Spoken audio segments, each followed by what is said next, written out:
안녕하십니까. 강동 50플러스 센터 운영팀장 진소영입니다. 강동 50플러스 센터 개관 1주년을 맞이하여 5일간 다양한 체험과 행사가 진행되었는데 오늘은 그 마지막 순서로 김영희 교수님을 모시고 인생 후반기 부자로 살아가는 법이란 주제로 특강을 시작하겠습니다. 서강대학교 대학원 고수이자 경제 전문가인 김영희 교수님은 우리나라와 세계 경제 지표와 데이터를 분석하고 거시경제의 흐름과 미래 경기를 전망하여 올바른 투자 방향을 제시해주고 계십니다. 어려운 경제 여건 속에서 어떻게 투자하면 부자가 될 수 있는지 교수님을 모시고 생각해보는 시간을 갖도록 하겠습니다. 모두 큰 박수로 맞이해 주시기 바랍니다.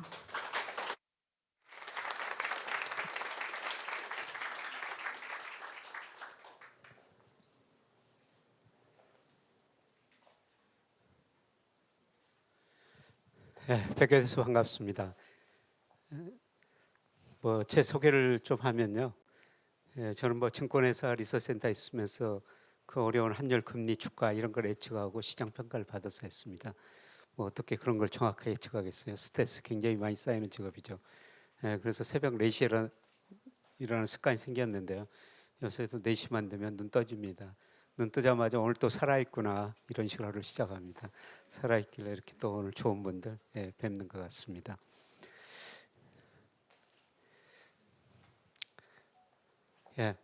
제 강의 내용은요. 우리 돈 많이 써야 되죠.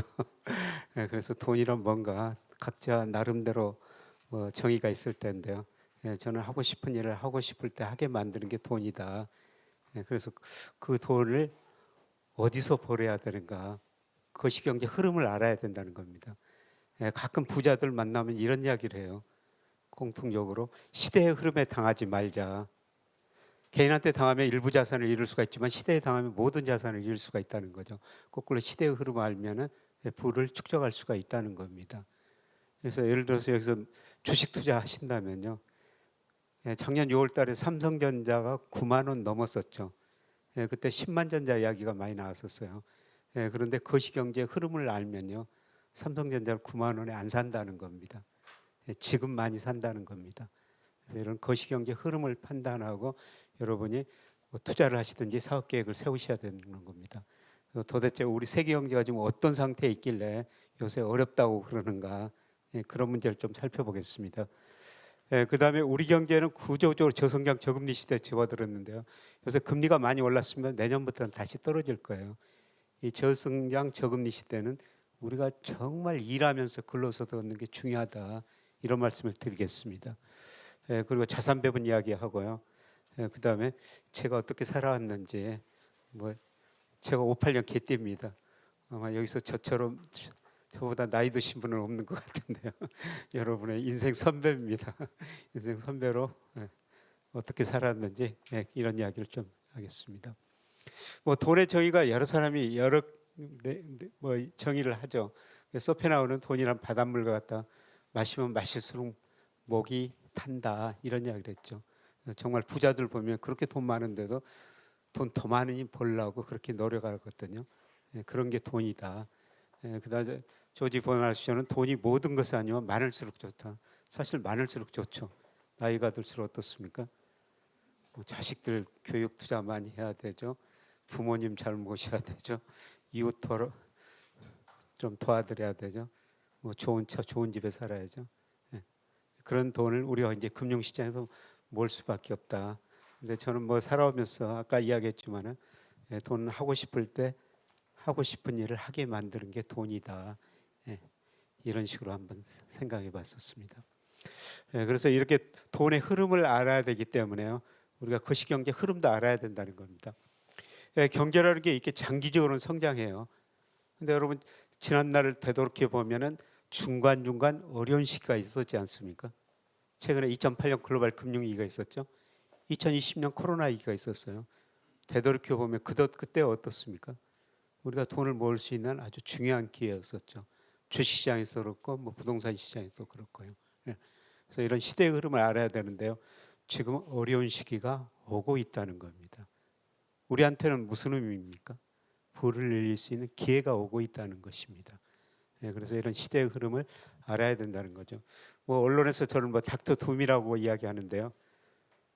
제가 2008년 글로벌 금융위기, 그다음에 2020년 코로나 위기, 뭐 1년 전에 미래서 그런 어려운 시절이 오고 있다, 이런 거 전망을 해가지고 실제로 와가지고 언론이 그렇게 붙여주는데요. 경제는 내년에 굉장히 어렵다. 근데 주식은 지금 많이 반영해가고 있습니다. 근데 부동산은 아직도 제가 보기에는 상당히 멀을 것 같고요.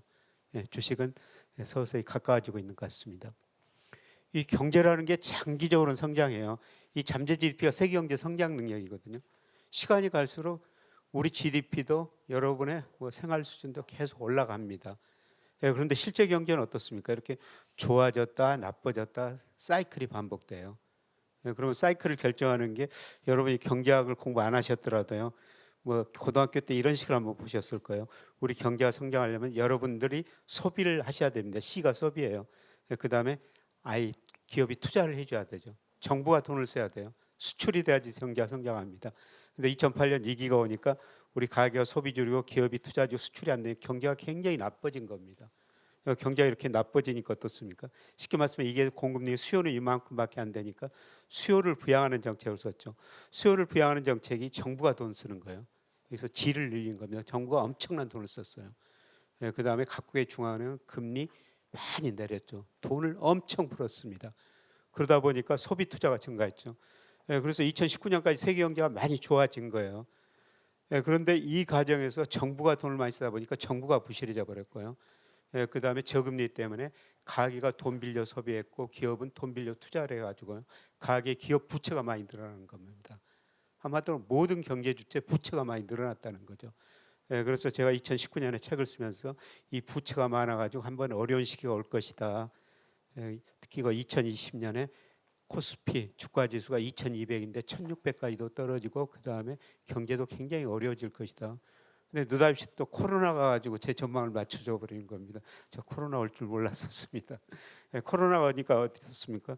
여러분들 또 소비 줄였죠, 기업 투자 줄였죠, 수출이 안 되니까 경제가 굉장히 나빠진 거예요. 경제가 나빠지니까 어떻습니까? 또 정부가 돈을 썼죠. 중앙은행 금리 내리고 또 돈을 풀어가지고 소비 투자를 부양한 거예요. 그래서 세계 경제 2020년 하반기부터 굉장히 빨리 회복되고 있습니다. 얼마나 빨리 회복됐냐면요. 여러분 2020년 세계 경제가 마이너스 3.1% 성장했어요. 1930년대 대공황 이후 세계 경제가 마이너스 성장한 건 처음이었습니다. 그런데 작년에 어떻습니까? 6%나 성장해 버린 거예요. 그야말로 V자형 회복 아닙니까? 그만큼 정부가 돈을 많이 쓰고 중앙은행은 돈을 많이 풀었다는 겁니다. 그런데 IMF가 올해 내년 세계 경제 나빠진다 이렇게 전망하고 있는데요. 그 이유는 부채가 너무 많이 증가해 버렸다는 거죠. 선진국은 정부 부채가 너무 많이 증가해 버렸어요. 2008년 76%에서 코로나 때문에 136%까지. 그 다음에 신흥국이라는 거는 뭐 중국 등 이런 나라인데요. 기업 부채가 59에서 121%까지. 선진국은 정부가 부실해졌고 신흥국은 기업이 부실해져 버린 거예요. 한마디로 부채에 성장한 거죠. 우리는 누가 부실해졌어요? 여러분 신문에서 맨날 보시죠. 가계가 부채가 많다. 97년에 외환위기 겪으셨죠? 외환위기가 왜 왔어요? 80년대 말에 우리 경제가 3조 원으로 너무 좋으니까요. 우리 기업들이 미래를 낙관적으로 보고 투자를 많이 늘린 거예요. 그런데 90년대 아주 수요가 부족하니까 기업이 부실해져, 은행이 부실해졌죠. 그래서 97년에 외환위기를 한마디로 부실한 기업 은행을 처리하는 과정이었습니다. 얼마나 뼈아픈 구조조정했습니까? 30대 재벌 중 11개가 해체됐어요. 은행 14개가 없어졌습니다. 기업이 없어지고 근로자들이 많이 해고당했지 않습니까?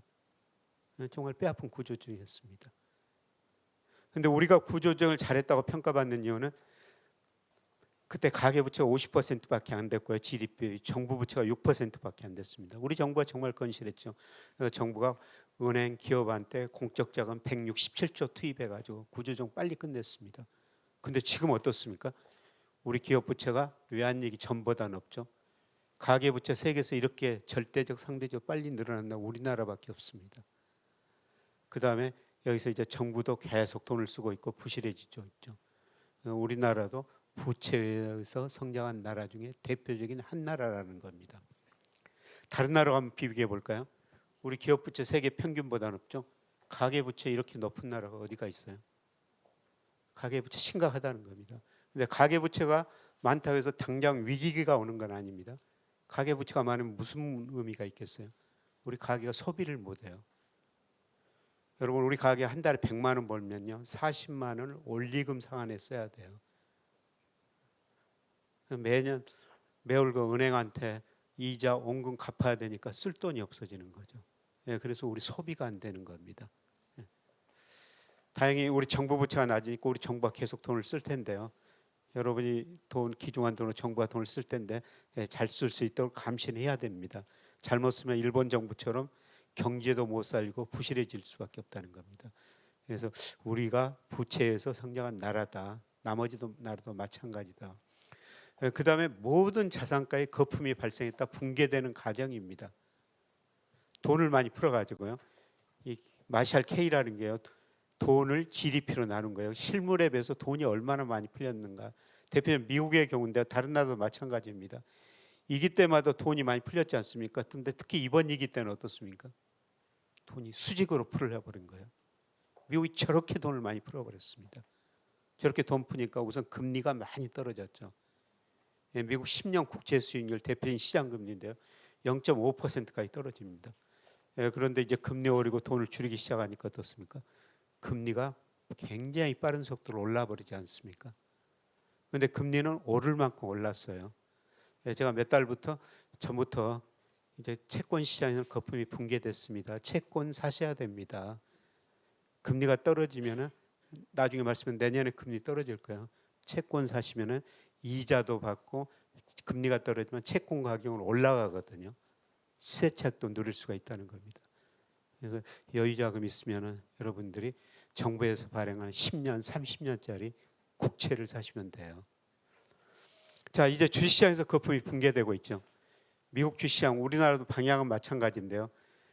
흔히들 버핏 지수라고 그래요. 미국 주식 시가총액이 GDP에 비해서 얼마나 높은가. 작년 4분기에 334%예요. 역사적으로 미국 주식시장에서 가장 큰 거품이 발생했죠. 이제 붕괴되고 있는 거예요. 저렇게 주가가 많이 올랐는데도 미국 주식에 미쳐라 그래가지고 우리가 20, 30대들이 돈 빌려가지고 미국 주식을 얼마나 많이 샀습니까? 우리 주식도 샀지만 시대 흐름을 모르니까 저때 주식을 사는 거예요. 여러분 저렇게 주가가 높았는데 주식 사고 싶으세요? 뭐 지나고 나서야 알 일이지만은 지금 주식시장 거품이 붕괴되고 있는 거예요. 이제 문제는 부동산 시장입니다. 요새 우리 신문 보면 어떻습니까? 집값이 떨어지고 있다 이런 이야기가 많이 나오는데요. 사실 우리 집값보다도 미국 집값이 훨씬 더 많이 올랐습니다. 여러분 2008년 미국에서 금융위기가 왔는데요. 이때 왜 왔냐면 이제 집값이 이렇게 많이 오른 거예요. 집값이 이렇게 오르니까 미국 가게들이 돈 빌려가지고 집 사고 집값이 오르니까 또 소비를 늘렸었죠. 금융회사들은 집을 담보로 빌려준 돈 가지고 다양한 파생 상품을 만들어서 팔았는데요. 집값이 급나가니까 가게가 부실해졌고 금융회사들이 부실해지면서 2008년 미국 위기가 온 거예요. 그런데 어떻습니까? 지금 집값이 2008년보다 더 많이 올랐다는 겁니다. 소득에 비해서, 물가에 비해서, 렌트에 비해서. 이제 집값 거품이 붕괴되기 시작하고 있다는 겁니다. 나중에 우리 집 이야기도 말씀드리겠습니다. 우리도 지금 붕괴 초기예요. 하락 초기입니다. 네. 그래서 저금리 때문에 모든 자산가의 거품이 발생했다가 붕괴되는 과정이라는 거죠. 전 세계가 부채에서 성장했고 모든 자산가의 거품이 발생했다 붕괴되는데요. 부채가 많고 그 다음에 자산가의 거품이 발생했다. 금리만 낮으면 괜찮아요. 그런데 전 세계적으로 금리 많이 올리지 않습니까? 왜 금리를 올리죠? 물가가 오르니까요. 이 미국 물가가 40년 4개월 만에 최고치 기록한 거예요. 지금 좀 상승률이 낮아지고 있지만 중앙은행 가장 중요한 목표가 물가 안정입니다. 보통 물가 2% 목표를 설정하거든요. 그런데 9%, 8% 저렇게 오르니까 미국 중앙은행 연준이라고 그러는데요. 금리 안 올릴 수가 있어요. 그래서 금리를 과감히 올립니다. 금리 올리니까 부채가 많은 기업 가계가 어려워지고 자산 가계 거품이 붕괴되는 것이죠. 그래서 미국 금리 이게 제가 좀 만졌더니 이거 좀 지워질 수 없어요? 이게 여기가 좀 빨간 금리 정말 빠른 속도로 올리죠. 미국이 올리니까 우리도 물가도 불안해서 우리도 금리 올리지 않습니까? 어제 한국은행이 또 금리 올렸지 않습니까? 미국이 올리면 왜 우리가 금리를 올려야 되죠? 돈이라는 게 눈이 있어가지고 수익률 높은 데로 이동해요. 미국만 올리고 우리는 안 올리면 어떻습니까? 미국 금리가 높으니까 돈이 우리나라에서 미국으로 빠져나가 버리죠. 우리나라에서 돈이 많이 빠져가려면 뭐가 올라요? 환율이 올라 버립니다. 환율이 오르면 우리가 수입을 더 비싸게 해야 되죠. 우리 물가가 더 올라 버리게 되는 거예요. 그래서 미국이 올리면 우리도 금리를 올릴 수밖에 없습니다. 그래서 한국은행 총재가 이런 이야기까지 하죠. 한국은행이 정부에서는 독립했지만은 미 중앙은행 연준에서는 의존적이다. 미국 금리 올리면 우리도 금리 올릴 수밖에 없다는 겁니다. 미국도 금리 올리고 우리나라도 올리죠. 이렇게 금리를 빨리 오르는데 어떻게 자산가격이 버티겠어요? 부채 많은 가계 기업이 어떻게 버티겠습니까? 금리를 올리도록 경기만 좋아지면 돼요. 그런데 문제는 경기가 나빠진다는 거죠. 각국 경기를 볼 때 이 OECD에서요. 앞으로 경기가 어떻게 되는 걸 보기 위해서 선행지수라는 걸 발표합니다. 근데 우리 선행지수가 작년 5월 달에 정점을 치고 먼저 떨어졌고요. 그 다음에 OECD 선진국 선행지수도 작년 7월을 정점으로 떨어지고 있습니다. 저걸 보면은 우리가 저점 정점에서 앞서가고 있죠. 여러분 우리 경제만 보면요 세계 경제 흐름 다 알 수가 있다는 겁니다. 그래서 유명한 경제학자들이 한국 경제를 세계 경제 풍향계라고 그래요. 그다음에 스티븐 노치 에일대 유명한 교수가 있는데요. 이분은 한국 경제가 한국 금융시장이 탄광 속의 카나리아다. 무슨 이야기인지 아시겠어요? 옛날 강부들이 탄광 일을 할 때 카나리안 새를 데리고 들어갔다는 겁니다. 카나리아 유해가스를 잘 만든다는 거죠. 카나리아가 비틀거리며 죽으면 유해가스가 새고 있구나. 그래서 강부들이 일을 중단했다는 겁니다. 그래서 우리 경제가 먼저 비틀거리고 있고 세계 경제도 비틀거리고 있다는 겁니다. 그래서 전세가 부채 성장했고 자산가의 거품이 발생했는데 금리도 오르고 경기도 나쁘니까 주가가 떨어질 수밖에 없죠. 부동산 가격도 떨어질 수밖에 없다는 겁니다. 대부분 작년 말에는 세계 경제가 꾸준히 성장할 것이다 이렇게 전망했는데요. 작년 뭐 책을 내면서 올 하반기부터 나빠지고 특히 내년이 굉장히 어려운 시기가 될 것이다 이런 전망을 했는데요. 지금 전망이 다 이 비슷한 대로 오고 있어요. 내년은 실물 경제가 참 어려울 거라는 겁니다. 한국은행이 어제 경제 전망을 또 수정해서 발표했죠. 3개월 전에 내년 경제 성장률이 2.1%라고 전망했는데요. 3개월 지나니까 어제 1.7%로 낮췄어요. 우리 경제가 이제 1% 성장. 그것보다 아마 더 낮아질 겁니다. 저는 한 1.2% 정도 성장할 거라고 보고 있는데요. 내년 경제는 상당히 어렵다 이렇게 보시면 돼요. 영국의 디 이코노미스트라는 유명한 경제 주간지가 있는데요. 제가 거기서 인용한 그림인데 다음 침체가 오는데 세계가 준비가 안 돼 있다는 겁니다. 섬뜩한 그림이죠. 지난 2008년, 2020년 경제위기를 겪으면서 세계가 어떻게 극복했어요? 정부가 돈을 엄청 쓰고 중앙은행은 돈을 많이 풀어가지고 소비 투자를 늘렸다는 겁니다. 그런데 문제는 정부가 돈을 쓰다 보니까 정부가 부실해졌습니다. 물론 다음 경기 침체가 오면 정부가 돈을 쓰기는 쓸 텐데요. 정부 부채가 많기 때문에 과거처럼 쓸 여지가 없다는 겁니다. 이 통화정책이라는 건 쓸모없는 무기라는 겁니다. 물가가 높으니까 금리를 내릴 수가 없죠. 금리를 내려도 가계 기업 부채가 많으니까 소비 투자가 안 늘어날 거라는 겁니다. 그래서 짐 로저스 같은 금융 대가는 다가올 경제 위기는 자기 80평생 보지 못했던 위기일 수도 있다. 그렇게 겁나는 이야기를 하고 있는데요. 뭐 그 정도는 아닙니다. 그러나 지금 굉장히 어려운 시기가 오고 있다. 우리 정부 정책 높은 사람도 뭐라고 그럽니까? 복합 불황이 오고 있다. 복합 위기가 오고 있다. 복합 위기가 뭡니까? 실물도 나쁘고 금융도 나쁘다는 거예요. 그런데 이런 위기가 오면 어떻습니까? 우리가 가서 미리서 길목에 가서 대기하고 앉아 있으면 돼요. 준비만 하면 된다는 거죠. 여러분 97년에 외환위기 다 겪으셨죠? 우리한테 얼마나 돈 벌 기회를 줬어요. 그때 코스피가 277까지 떨어졌습니다. 삼성전자주가가 액면 분할 전년도 3만 원까지 떨어졌어요. 지금 가격으로는 지금 300만 원입니다. 집값 얼마나 많이 떨어졌어요. 예, 제가 아는 저기 어떤 부자는 그때 뭐 강남 핵심 지역에다 땅을 130억 주고 샀는데 지금 3천억이 넘었다는 겁니다. 그때 산 거예요. 그 정도는 아닐 겁니다. 그런데 그런 위기가 오면은 우리가 부를 늘릴 수가 있는 기회라는 겁니다. 참 뭐 쉽지 않은 이야기인데요. 가서 뭘 가지고 앉아 있어야 되겠어요? 현금 가지고 앉아 있어야 되겠죠. 그리고 또 용기가 있어야 돼요. 어려운 시기가 오면은 또 사람들은 더 어려운 시기가 올 것 같아가지고 못 사거든요. 근데 부자들은 자기가 있는 현금 잘 활용하고 또 신용을 담보를 해가지고 돈을 빌려가지고 또 자산을 써가지고 더 부자가 된다는 겁니다. 그래서 어려운 시기가 오더라도 우리가 늘 준비만 하고 있으면 된다는 겁니다. 근데 어려운 시기 전에 좀 현금을 확보했어야죠.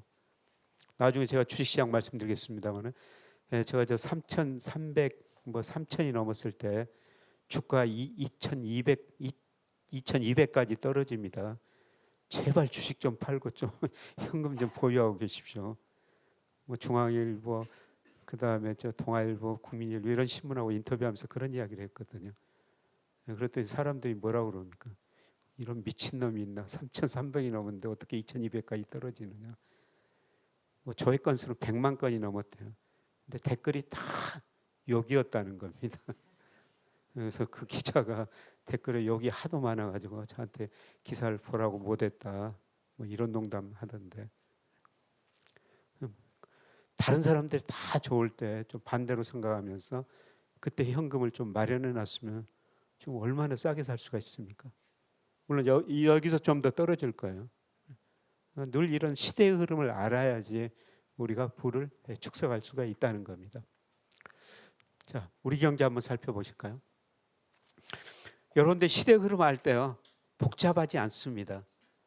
우리 통계청에서 이 선행지수 순환변동치라는 걸 매월 발표하거든요. 매월 말에 지난달 걸 발표해요. 이 파란 선인데요. 앞으로 경기를 예상해 주는 지표예요. 그래서 선행지수 순환변동치 이렇게 증가하면요, 야 앞으로 경기가 좋아지겠구나. 그다음에 이게 이렇게 꺾이면은 앞으로 경기가 나빠지겠구나. 이렇게 생각하시면 됩니다. 그런데 저게 작년 6월을 고점으로 계속 떨어지고 있지 않습니까? 앞으로 경기 나빠진 걸 계속 예고를 했었죠. 실제 경기 나빠지고 있지 않습니까? 주가가 어떻습니까? 작년 6월 달에 아까 코스피 말씀드린 3,300까지 올라왔다가 저거 같이 떨어지면서 2,150까지 최근에 떨어졌지 않습니까? 그래서 여러분이 저 지표 보고 계시다가 조금 뒤늦게 발표해서 예상을 하는 사람들 좀 견해를 드려야 되는데요. 저게 떨어지면은 혹시라도 주식 투자하신 분은 야 쉬어야겠다. 주식 투자하고 싶어도 가감히 비중을 줄여야 되겠다. 저렇게 생각하시면 됩니다. 저 지표 하나만 보더라도 우리가 거시경제 흐름을 알 수가 있다는 거죠. 아마 추세적인 반등은 아니더라도 저게 내년 1분기에 저점이 나올 거예요. 그래서 제가 예측해가지고 저게 저점이 나온다 확신하면은 요새도 그 주식 뭐 팔지 말고 좀 기다리십시오. 이런 말씀을 드리는데요. 또 오르게 됩니다. 자, 근데 이제 구조적으로 문제점이 이거예요. 잠재 성장률이라고 하는데 우리 경제가 성장할 수 있는 능력이요. 10% 2% 떨어졌는데요. 잠재 성장률 결정하는 게 노동, 자본, 생산성이 이런 걸 고려했을 때 우리 경제가 성장할 수 있는 능력이거든요. 근데 우리 성장 능력이 2%에서 1% 후반으로 진입하는 과정입니다. 왜 그렇습니까? 가장 중요한 게 인구가 감소하기 때문에요. 노동 인구가 감소하기 때문에 15세에서 64세를 노동 인구라고 그러는데 이미 줄어들고 앞으로 더 많이 감소할 거라는 겁니다. 우리 인구 자체가 줄어들고 있지 않습니까? 영국의 옥스퍼드 이코노믹스는요, 지구상에서 가장 빨리 사라질 나라가 한국이다. 이런 이야기를 하고 있습니다. 인구 감소가 그렇게 심각하다는 거죠. 우리 저 선생님 예, 몇 분 드셨어요? 두 명은 잘 드셨네요. 세 명 드셨으면 인구가 줄어들지는 않을 텐데 뭐 지금이라도 한번 생각해 보시죠. 심각합니다 진짜. 인구 문제 심각한 거예요. 자, 우리 기업들이 자본 수당 많이 축적했으니까 크게 증가하지 않고요. 우리 성장률 올라가면 생산성이 개선돼야 돼요. 그래서 지난 정부 총리도 이번 정부 총리도 총 요소 생산성을 개선을 통해서 우리 성장을 높여야 된다 그러는데 됩니까? 지난 정부 총리가요. 각 경제단체들 모여가지고 총리에서 우리 사회적 대타협 한번 해보자. 근데 한 경제단체가 거기 안에서 하자고 그러는데 밖에 나오니까 조합원들이 전부 반대하거든요. 못하겠다. 한 번 하고 끝났어요. 지금도 사회적 가치의 격차가 얼마나 큽니까? 통합이 안 돼요. 성장률이 낮아질 수밖에 없다는 겁니다. 그래서 우리 성장률이 얼마나 떨어진 걸 보기 위해서요. 제가 우리나라 역대 대통령 재직 기간 연평균 경제 성장 한번 그려본 겁니다. 물론 경제 규모가 커지면서 성장률 낮아질 수밖에 없는데요. 대통령이 바뀔 때마다 성장률 계단식으로 떨어진 나라 저는 세계에서 찾아본 적이 없습니다. 자, 박정희 전 대통령 때 우리 10% 성장했습니다. 여러분 국제시장이라는 영화 보셨죠? 우리 선배들 간호원 강부로서 독일에서 얼마나 고생했습니까? 그분들 담보로 독일에서 빌려온 돈 일부가 포스코 짓는 데 들어갔어요. 제가 포스코 강의 자주 갑니다.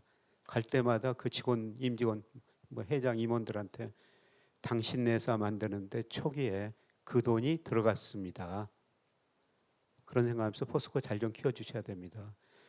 그만큼 경제 성장 우선했다는 거죠.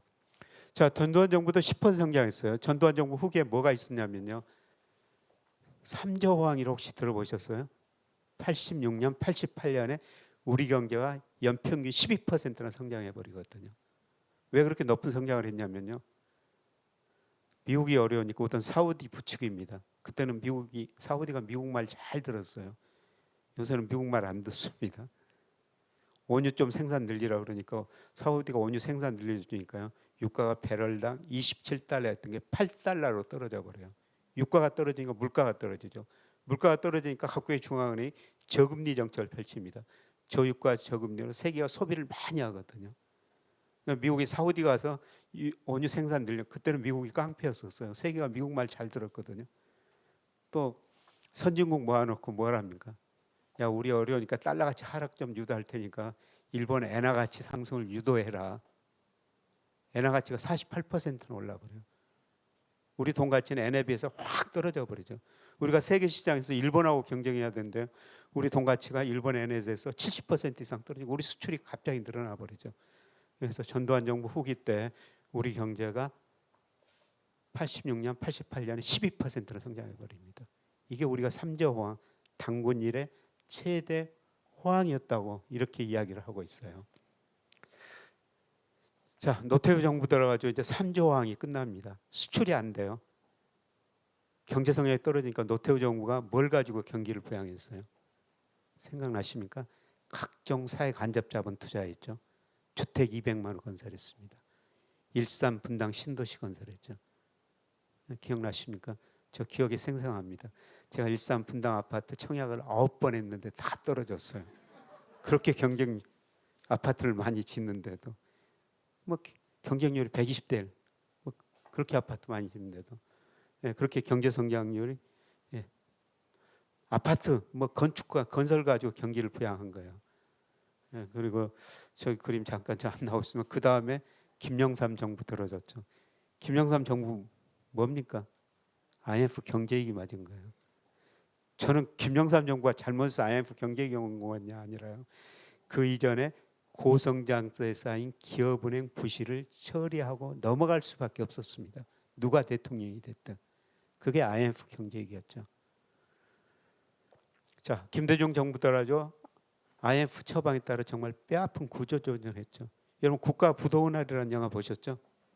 거기 보면은 없어지는 기업들 줄 쫙쫙 긋는 모습 나오지 않습니까? IMF가 정말 우리한테 정말 가혹한 처방을 내렸어요. 고금리로요. 30대 재벌종 11개 해체됐다고 그랬죠. 기업이 없어지니까 투자가 줄어들죠. 기업이 없어지니까 근로자도 해고당하죠. 소비가 줄어들죠. 예, 그래서 김대중 정부 때 우리 성장률이 5%로 떨어진 거예요. 예, 그런데 구조정했다, 질적 성장 국면에 들었다, 안정 성장 국면에 들었다, 이런 이야기가 나왔습니다. 구조조정 결과가 뭡니까? 일자리 부족이었고요, 차별화였어요. 예. 그래서 노무현 전 대통령이 이런 문제를 해소하기 위해서 뭘 했습니까? 지방 균형 발전한다고 행정수도 세종시로 옮겼죠. 각종 공기업 지방으로 옮겼습니다. 그런데 균형 발전 안 되고 있어요. 소득 불균형 더 심화되고 있습니다. 크게 개선 안 됐어요. 자, 이명박 전 대통령 747 정책을 내세웠어요. 747이 뭐죠? 7% 경제 성장률, 1인당 국민소득 4만 달러, 세계 7대 경제 강국. 7% 성장 내세웠는데 3.3이었죠. 박근혜 전 대통령 474를 내세웠어요. 또 474는 뭐죠? 4% 성장률, 70% 고용률, 고용을 늘리겠다는 겁니다. 1인당 국민소득 4만 달러. 예, 그런데 경제 성장률 또 3.0%로 늘었죠. 자, 문재인 정부 이제 지나갔습니다. 2.3% 성장했어요. 여러분, 문재인 정부가 내세웠던 게 뭐죠? 포용적 성장입니다. 여러분, 포용적 성장이라는 게 뭡니까? 경제 규모가 이렇게 7%, 10% 성장할 때는 경제 규모 파이가 커지니까 기업들이 같이 성장할 수가 있었어요. 그런데 갈수록 커지는 규모가 줄어듭니다. 그걸 나눠 가져야 됩니다. 경쟁력 있는 기업은 더 많이 가져오고 경쟁력 없는 기업은 시장에 퇴출될 수밖에 없죠. 차별화가 너무 심화되더라는 겁니다. 자본주의 모순이에요. 축출 자본주의라고 그럽니다. 그 반대말이 포용 자본주의예요. 거기서 포용적 성장, 한마디로 좀 나누고 살자. 예, 문재인 정부가 추구했던 방향입니다. 그런데 어떻든 성장률이 떨어졌고요. 자, 윤석열 정부 들어섰습니다. 여러분, 윤 대통령 연설 내용 들어보셨어요? 8.15 경축사 같은 데 들어보면 제일 많이 나온 단어가 뭐죠? 자유입니다. 예, 윤 대통령의 철학은 뭐냐면 자유를 통해 가지고 혁신하고, 혁신을 통해 가지고 도약하고, 그 다음에 나누자는 겁니다. 쉽게 말씀드리면은 우리 성장률이 계속 떨어지고 있는데 이 계단을 올라서 보자는 거예요. 특히 기업 규제 완화해 가지고 한번 올라서 보는 걸 정말 저도 보고 싶습니다. 근데 올라서려면 뭐가 증가해야 된다고 그랬어요? 노동이 증가해야 된다죠. 기업들이 투자 많이 해야 된다고 그랬죠. 가장 중요한 게 생산성이 개선돼야 된다는 겁니다. 그런데 노동은 이미 주어진 겁니다. 외국인 노동자들 많이 수입하면 돼요. 그거 쉽지 않죠. 그다음에 기업들이 이미 많이 투자해 놨기 때문에 투자 별로 안 합니다. 우리 잠재성 생산성이 개선되어 한 단계 올라갈 수가 있는데요. 지금 아까 말씀드린 사회적 가치 격차가 워낙 커져가지고 쉽지 않습니다. 그래서 앞으로 5년은 우리 경제성이 2%일 것이다. 정부가 돈 주는 연구원 KDI가 지난주에 발표했지 않습니까? 앞으로 5년 KDI도 2% 성장일 것이다. 성장률이 또 한 단계 떨어진다는 거죠. 문제는 뭡니까? 차별화는 더 심화될 수밖에 없다는 겁니다. 여러분, 우리 기업들 40%가 이자 보상 배율이 1 미만이에요. 이자 보상 배율이 1 미만이라는 것은 무슨 의미죠? 우리 기업 40%가 1년간 영업이익 내가지고 이자도 못 내고 있다는 겁니다. 금리 올랐죠? 경기 나빠지고 있죠? 기업들이 아마 견딜 수가 없을 겁니다. 많은 기업들이 시장에서 퇴출될 수밖에 없다는 겁니다. 차별화가 앞으로 더 심화될 수밖에 없다는 것이죠. 자, 우리 경제가 1980년에서 2009년은 세계 평균보다 2배 이상 성장했어요. 근데 2010년에서 작년까지는 세계 평균보다 낮게 성장하고요. 앞으로 10년은 성장 능력이 미국보다도 떨어질 거라는 겁니다. 2030년 우리 잠재 성장 1.0%로 아까 그림에 그려놨습니다만은 미국이 1.7%예요. 지금 미국 금리가 우리 금리보다 더 높아졌습니다. 금리를 결정하는 가장 중요한 요소가 경제 성장률입니다.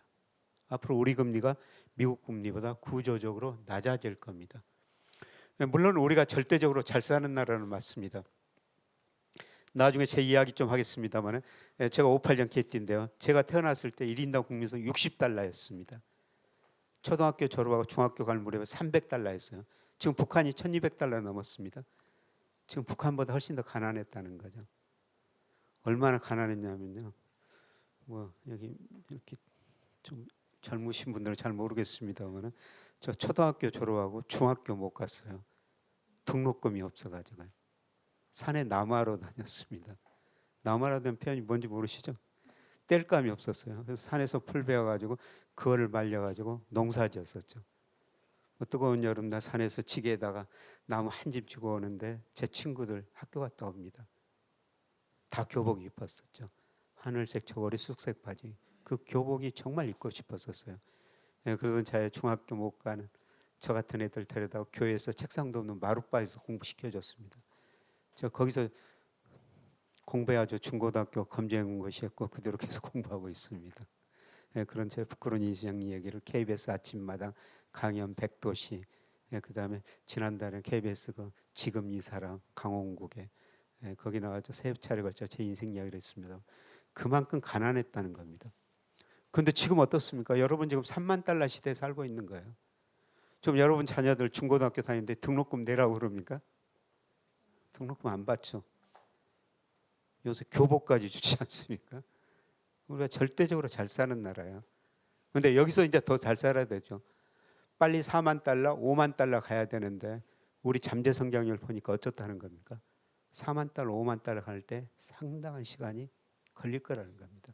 지금까지는 굉장히 빨리 달려왔는데 앞으로 올라가는 속도가 굉장히 둔화될 거라는 겁니다. 자, 최근에 이제 금리 많이 올랐어요. 여러분이 돈 가지고 계신 분들은 요새 금리 올라죠. 은행에다 예금하면 얼마나 좋습니까? 은행 5% 금리 주지 않습니까? 저축은행 가면은 7%도 줘요. 오늘 저 오기 전에요. 저 저축은행에다 집사람이 얼마 전에 제 이름으로 좀 저축해 놓은 게 있더라고요. 근데 그때 그 3.6%로 해놨대요. 근데 오늘 5.7%라는 겁니다. 5점만 원 2% 포인트가 더 올라가면은 1년에 100만 원이 올라가죠. 그래서 바빠 죽겠는데 저축은행 끌고 갑니다. 저는 그래가지고 거기 가서 3.6을 5.7로 바꾸고 왔어요. 그래서 돈 있는 분들은 지금 굉장히 좋은 시대죠. 그런데 은행에서 돈을 빌리신 분, 우리 자영업자들, 중소기업들 얼마나 힘듭니까? 이자가 많이 올라가 버리고, 이자가 많이 올라다가 경기만 좋으면 장사해서 돈 벌어서 갚으면 되지 않습니까? 경기도 나빠집니다. 그래서 최근에 이렇게 금리가 많이 올라가지고 우리 저 돈 빌린 사람들이 정말 힘드신데요. 그런데 금리가 내년부터 이렇게 떨어질 거라는 거죠. 금리를 결정하는 게 가장 중요한 게 경제 성장률이에요. 우리가 이렇게 시장에서 관찰하는 건 명목금리라고 하는데, 명목금리는 실질금리 플러스 물가상승률이다 그러는데, 실질금리 대응 변수가 아까 말씀드린 경제 성장률이에요. 경제 성장이 떨어지는데 금리가 오를 수 없습니다. 그리고 올해 금리가 오른 거는 물가 때문에 그래요. 지금 물가가 많이 오르니까 한국은행이 금리 올릴 수밖에 없었죠. 그런데 내년에 경기가 나빠지면 여러분이 소비를 줄일 수밖에 없어요. 소비 줄이면은 물가도 상승률도 떨어질 수밖에 없다는 겁니다. 그래서 금리를 가장 기본적으로 결정하는 경제 성장이 떨어지고 물가가 떨어지니까 내년에 금리도 떨어질 것이다. 자, 두 번째로 요새 자금 사정 일시적으로 굉장히 어려운데요. 근데 근본적으로는 우리가 늘 그 기본적인 흐름을 이해하셔야 돼요. 시대의 흐름을 제가 중요하다고 말씀드렸죠. 우리가 전체적으로 돈이 남아도는 경제입니다. 이 투자라는 거는요, 돈이 있어야 투자죠. 돈의 수요예요. 저축이랑 돈의 공급입니다. 97년에 외환위기 전에 투자가 저축보다 많아가지고 우리가 돈이 부족한 경제였었습니다. 돈이 부족하니까 금리가 많이 오를 수밖에 없죠. 그런데 97년 외환위기 이후 기업들 투자가 합리화되면서 투자보다는 저축이 많죠. 계속 돈이 남아도는 경제예요. 차별화는 됐습니다. 아까 차별화가 문제라고 그랬죠. 그런데 우리 기업들이 가지고 있는 현금성 자산이요, 지난 6월 말 현재 보니까 941조 원이나 돼요. 엄청난 돈을 가지고 있습니다. 물론 삼성전자, 포스코 뭐 이런 기업들이 돈 많이 가지고 있죠. 전체적으로 돈이 남아도는 경제예요.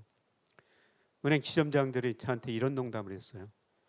돈이 부족한 시대는요, 자기들이 목에다 힘줬다는 겁니다. 기업들이 돈 빌려 사정했기 때문에. 근데 지금은 돈이 남아돌기 때문에 오히려 은행 지점장들이 기업 찾아다니면서 우리 은행 돈 좀 써주세요. 물론 지점장들이 어려운 중소기업한테 돈 빌려주겠어요? 안 빌려줍니다. 근데 대기업한테 가서 돈 쓰라고 그러는데요. 대기업은 돈 안 쓴다는 겁니다. 그만큼 돈이 많이 남아돌고 있다는 겁니다. 돈이 남아도니까 금리가 떨어질 수밖에 없는 것입니다. 그 다음에 중요한 변화인데요. 여러분 가계라는 건 전체적으로 금융회사에 저축한 돈이 빌려 쓴 돈보다 많아요. 가계는 자금 잉여 주체라고 그럽니다. 기업은 자금 부족 주체라고 그래요. 기업은 금융회사에서 돈을 빌려서 투자한 데죠. 근데 일본 기업들이요. 98년부터 자금 잉여 주체로 전환이 되어 버립니다. 기업이 은행에 저축한 돈이 빌려 쓴 돈보다 많아져 버렸다는 겁니다. 뭐 은행 돈 어디다 써야 돼요? 여러분이 은행에다 돈을 맡기면 은행은 대출 아니면 유가증권 투자를 해요. 대출은 가계대출, 기업대출, 유가증권은 주식 아니면 채권입니다. 가계대출, 기업도 저축. 대출이 안 되니까 일본 은행들이 돈 어디다 써야 되겠어요? 유가증권 투자를 할 수밖에 없죠. 은행들이 위험하다고 주식은 안 삽니다. 일본 은행들이 이렇게 채권만 엄청 사버리거든요. 그래서 일본이 우리보다 경제 성장을 떨어졌죠. 저축이 투자보다 많아 돈이 남아들죠. 이런 상황에서 은행이 저렇게 채권 사니까요. 채권 수요가 늘어나고 채권가가 올라가고 금리가 0%까지 떨어져 버립니다. 금리가 떨어지니까 누가 망해요? 보험회사들이 망합니다. 여러분 다 보험 가입하셨죠?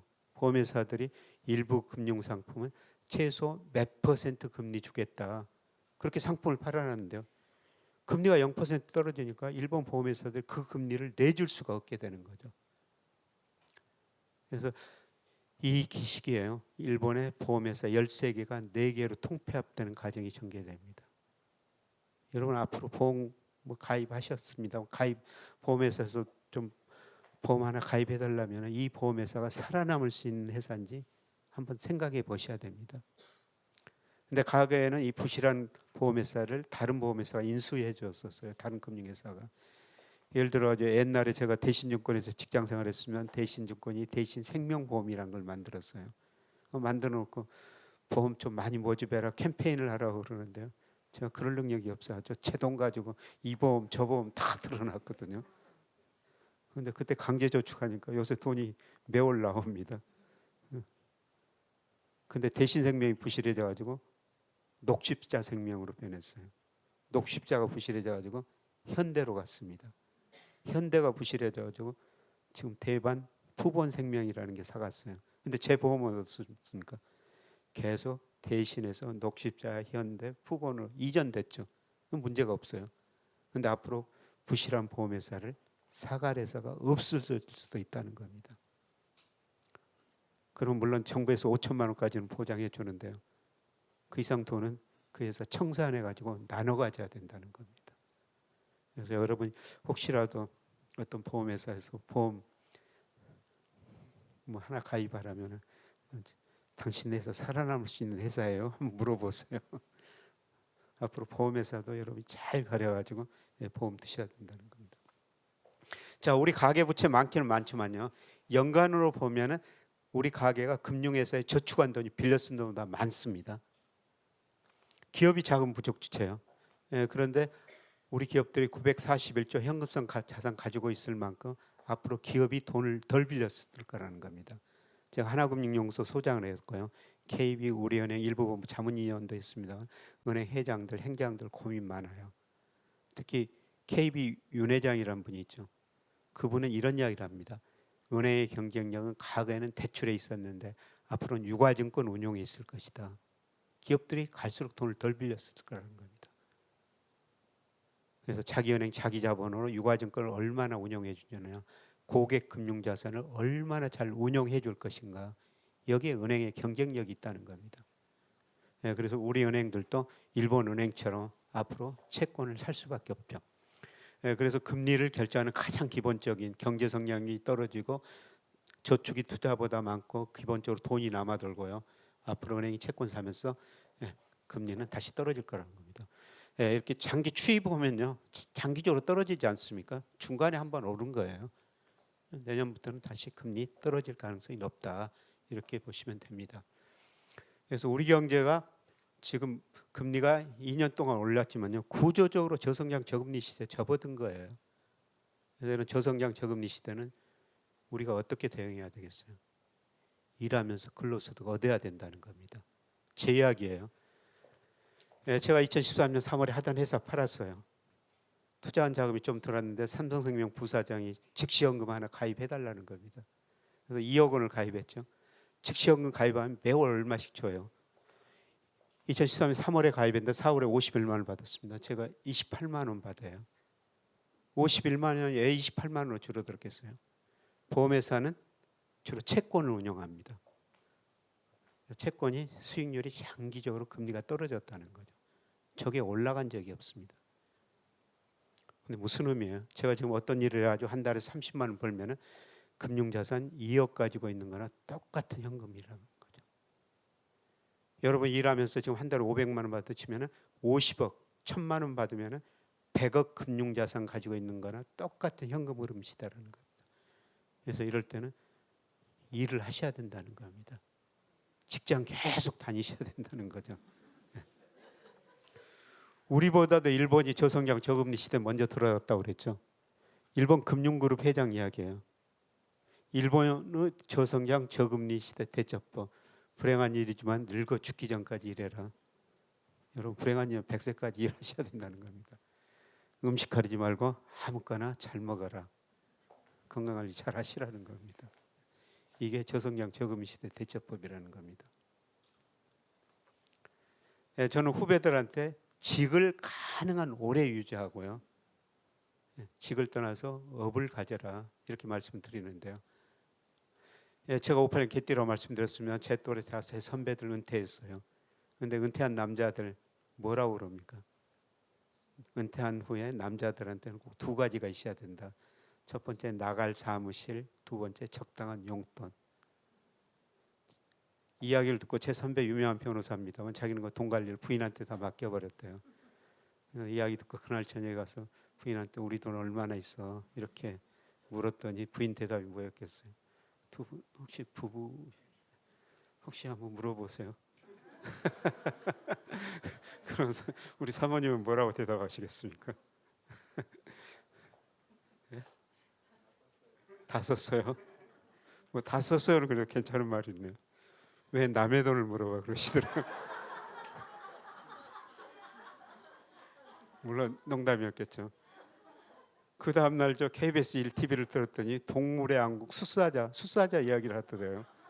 수사자 역할을 때는 얼마나 멋있습니까? 그 역할이 끝나니까 굶어 죽더라는 겁니다. 한번 생각해 보시라는 겁니다. 얼마 전에 저 유명한 그 MC 허참 씨라고 고인이 되셨죠. 이분이 아내는이라는 노래 불렀는데 혹시 들어보셨어요? 예. 그 가사가 대충 어떻습니까? 아내가 애출하는데 어디 갔냐고 물어보지도 못한다. 꾸중 들을까 봐. 오후 되니까 저녁은 알아서 먹으라고 그런다. 대충 이런 가사예요. 얼마 전에 또 강의 끝나고 차 타면서 라디오를 듣던 어떤 주부께서 하시는 말씀입니다. 남편이 직장 다니면서 정말 고생 많이 하셨다. 은퇴하면 잘해드려야 되겠다. 마음을 굳건하게 드셨다는 겁니다. 3개월 지나니까 짜증나기 시작하더라는 거죠. 이 남자가 왜 집에만 있지? 이 남편분이 양치질하고 칫솔을 세면대에다 두드리는 습관이 있대요. 칫솔에 뭐 음식 찌꺼기 같은 거 들어가지 않습니까? 회사 다닐 때는 그 소리를 들어줄만 했는데 집에만 있으면서 그 소리 정말 듣기 힘들다. 나갈 사무실 적당한 용돈. 그래서 우리 남성분들 뭐를 마련해 하셔야 된다는 겁니까? 업을 마련하셔야 된다는 겁니다. 가능한 직을 오래 유지하고요. 회사 다니면 사장까지 하시고, 근데 직이라는 게 영원한 거 아닙니다. 그래서 요새 여러분 그 라디오 KBS 홍사훈 경제쇼라고 혹시 들으신가요? 네, 거기서 요새 홍사훈 경제쇼에서 뭐를 하냐면은 그 청취자로부터 다양한 업을 가진 사람들 사연을 모으고 소개해주고, 저도 거기 심사위원으로 참여해가지고 등수를 매주 뽑아가지고 일정한 상금도 드리고 그러거든요. 근데 다양한 삶은 이야기하는데요. 어떤 한 분이 은행에 다니시다가 청년 이전에 4년 전에 은퇴를 했대요. 먹수일을 배웠다는 겁니다. 너무 좋다는 것이죠. 은행에 다니면 아침에 출근하고 저녁에 정시에 퇴근하고 또 눈치 봐야 되고 그러는데 먹수일 자유롭다는 겁니다. 용돈은 충분히 번다는 것이죠. 그래서 여러분이 업을 하나 가시라는 겁니다. 지금 여러분 여기 50밖에 안 되지 않습니까? 인생 딱 절반 사신 거예요. 저 연대 유명 김영석 교수는 뭐라고 그럽니까? 자기 인생의 가장 행복했던 시점, 잘 되는 시점이 65세에서 75세까지는 겁니다. 근데 제가 65세이지 않습니까? 그래? 저 잘 되고 있어요. 그런 생각을 하다 보니까 여러분 저보다 훨씬 젊으니까 업을 직을 가능한 오래 유지하고 업을 하나 가지시라는 겁니다. 예. 자, 요새 은행에서 이제 금리가 비싸니까 우리 저 금융정책 당국 뭐 금융감독원 같아서 은행한테 뭐라고 그럽니까? 뭐 안심 전환 대출 같은 거 만들어 가지고 예, 변동금리를 고정금리로 바꿔달라고 그러죠. 지금 금리가 많이 올랐으니까. 근데 여러분 2, 3년 전 한번 생각해 보셨어요? 그때는 금리가 굉장히 많이 떨어졌지 않습니까? 금리가 떨어지니까 고정금리로 대출 받은 사람은 금리 부담이 높았었죠. 금융감독원이 은행한테 공문을 보냈어요. 고정금리를 변동금리로 바꿔주세요. 근데 지금 2, 3년 지나니까 전혀 다른 현상이죠. 2, 3년 후에는 또 어떤 일이 벌어질 거라는 겁니까? 금리가 많이 떨어져 가지고 다시 고정금리를 변동금리로 바꿔주세요. 이런 시절이 올 거라는 겁니다. 그래서 여러분이 지금 혹시라도 은행에서 대출 받으면은 뭐로 대출 받아야 된다는 거죠? 변동금리 대출을 받으셔야 된다는 겁니다. 예금은 하루라도 빨리 가서 은행에 가서 5%짜리 금리 5년짜리도 주더라고요. 저는 5년 후에요. 금리가 1 내지 2% 다시 떨어지라고 생각해요. 지금 5% 얼마나 높습니까? 그래서 5년짜리도 가입해 놨습니다. 그래서 지난주에 한 은행 금융그룹에서 저한테 강의를 요청해 가지고 가서 그랬어요. 제가 당신네 은행한테 지금 5% 5년짜리를 들어놨는데 5년 후에 당신들이 어떤 식으로 자산을 운용해 가지고 저한테 5% 금리 내줄 수 있을런지 정말 궁금하다. 네. 5% 금리. 이 5%가 뭐냐면요. 나중에 말씀드리겠지만 우리 코스피 연평균 상승률이 지난 10년간 5% 약간 넘어요. 근데 은행에서 그 은행이 망하지 않는다면 5% 무위험 수익률이죠. 얼마나 높은 금리입니까? 금리 내년부터 떨어질 거예요. 혹시라도 여유자금 있으면 은행의 금도 좀 들어놓으시는 게 좋다는 것입니다. 자, 이제 주가예요. 주식 투자 안 하신 분 계세요?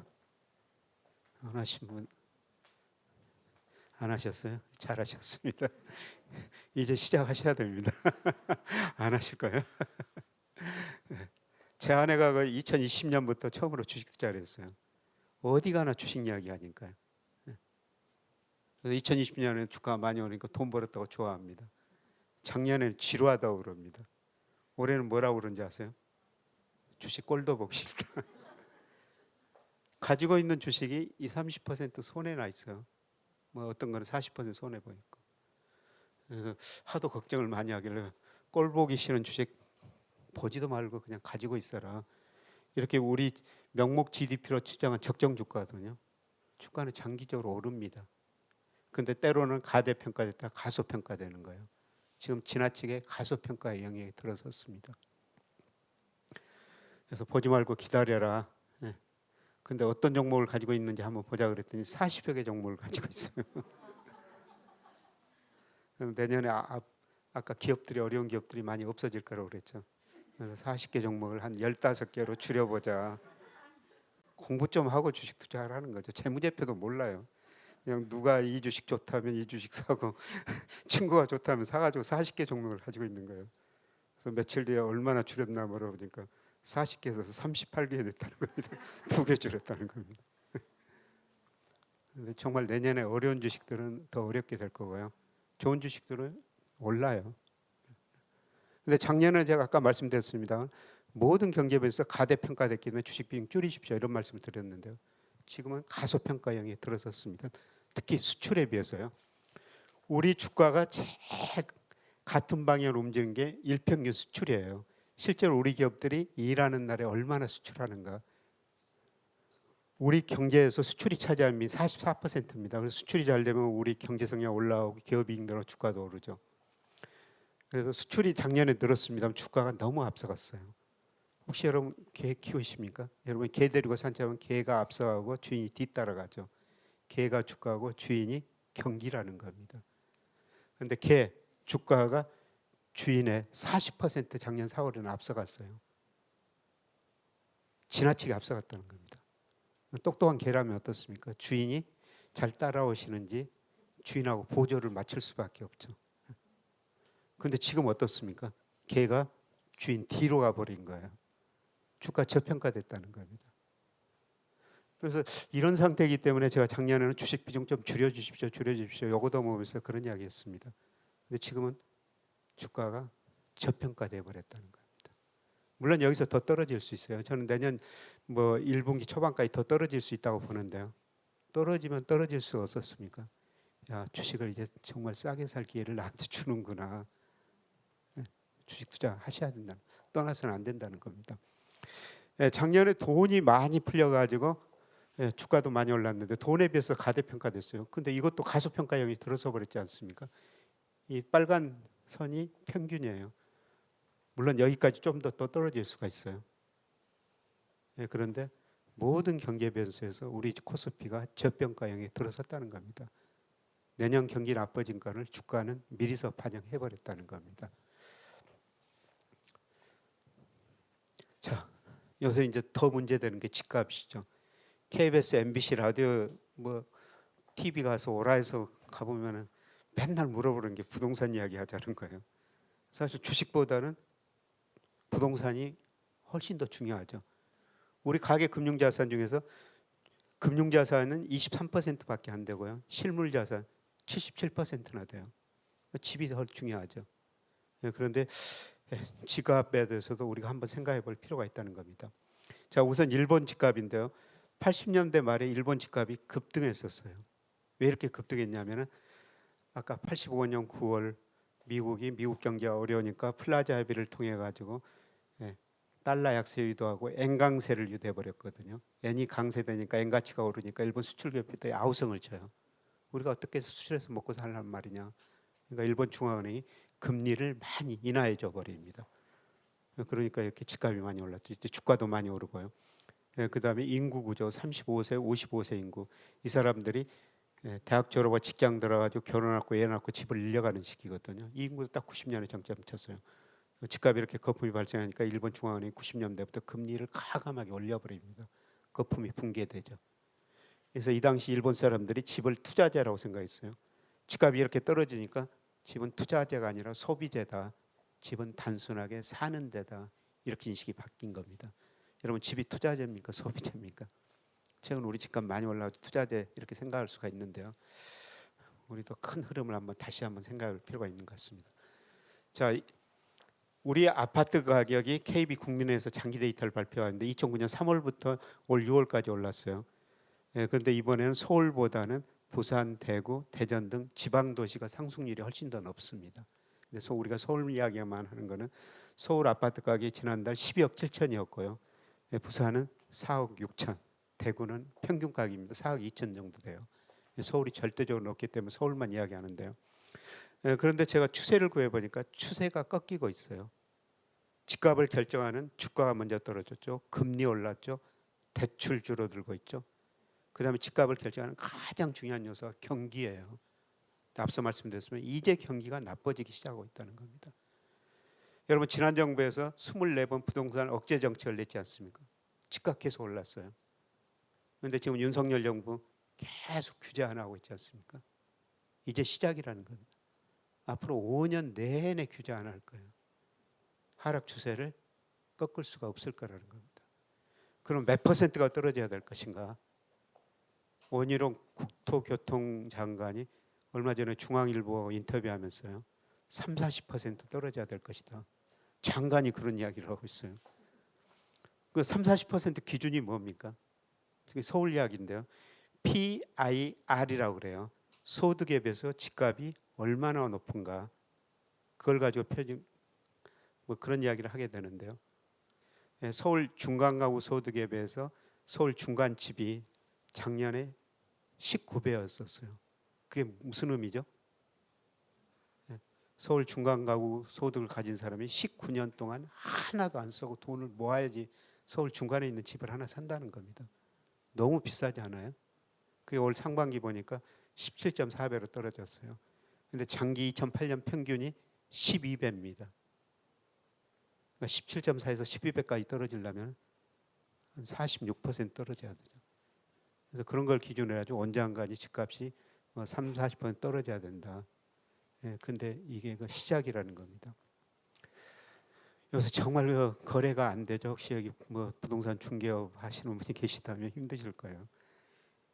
근데 올 그 3월달에 주간조선에서 저를 그 대세 하락론자로 어떤 분을 대세 상승론자로 부동산 비교를 해놨더라고요. 근데 요새 대세 상승론을 주장한 분은 한 분도 안 계신데요. 근데 그 기자가 재미있는 이야기를 하더라고요. 집값이 이렇게 오르니까 안절부절 못해요. 작년에 그 부인이 집을 사자고 그래가지고 부동산서 계약하고 왔대요. 근데 집에 오니까 전화가 왔더래요. 그 가격에 못 팔겠다. 집 파는 주인이 어떻습니까?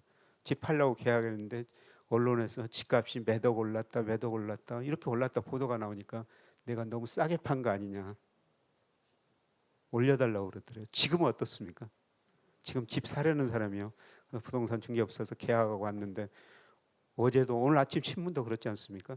주간에 0.5% 역사상 주간 기념으로 최고치 떨어졌다. 어디가 매덕 떨어졌다. 그러니까 산 사람 어떻습니까? 야, 내가 너무 비싸게 산 거 아닌가? 다시 한번 생각하면서 계약을 취소한다는 겁니다. 그래서 거래가 안 되는 거예요. 근데 아까 주가가 40% 가대평가됐다, 20% 가소평가됐다고 말씀드렸으면 자산 가격이라는 게 연착륙이라는 게 없습니다. 올라갈 때는 어떻습니까? 펀더멘탈을 가대평가하고 떨어질 때는 가소평가하게 되는 거죠. 제가 이 무렵에 정말 잘 나가던 시절이었었어요. 한국경제신문 기사인데요. 제가 뭐 이런 유명한 연예인 김연아 씨하고 비교나 되겠어요. 근데 저도 여기에 넣어놨더라고요. 근데 제가 이 아파트 저 전세 살았어요. 김연아 씨도 이때는 여기서 전세 살아가지고 가끔 저 엘리베이터에서 본 적이 있었습니다만은 뭐 가까이 보니까 눈도 초롱초롱 이쁘고 아버지 키 크셔가지고 정말 착하게 생기셨더라고요. 저 아버지가 저를 어떻게 키웠을까 잠깐 생각하다 어머니 얼굴 보니까 금방 생각이 달라져 버립니다. 야, 이 어머니가 이따로 키웠겠구나. 그런 인상을 확 풍기더라고요. 제가 저 아파트 전세 살면서 무슨 걱정을 했겠습니까? 혹시라도 저 아파트 가격이 전세 가격 밑으로 떨어져가지고 제가 전세금을 돌려받지 못할까 정말 심각하게 고민하던 시절이었었어요. 이때 서울 아파트 가격이 지역에 따라 좀 차이가 있지만 30-40% 떨어진 적이 있었습니다. 제가 이런 말씀을 드리는 건 사이클이 있다는 거죠. 물론 부동산 가격이 장기적으로 오르더라도 올랐다 내려졌다 이런 사이클이 있는데요.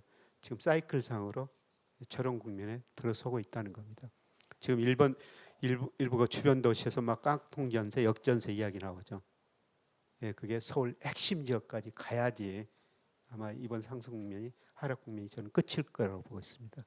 그게 1, 2년에 끝나는 건 아니라는 거죠. 최소한 3년은 갈 거라는 겁니다. 자, 아까 우리 인구 문제 심각하다고 그랬으면 세계에서 인구가 이렇게 빨리 늙어가는 나라가 어디가 있어요? 65세 이상 인구가 20% 넘으면 초고령 사회라고 그러는데요. 우리 20% 넘었습니다. 심각합니다.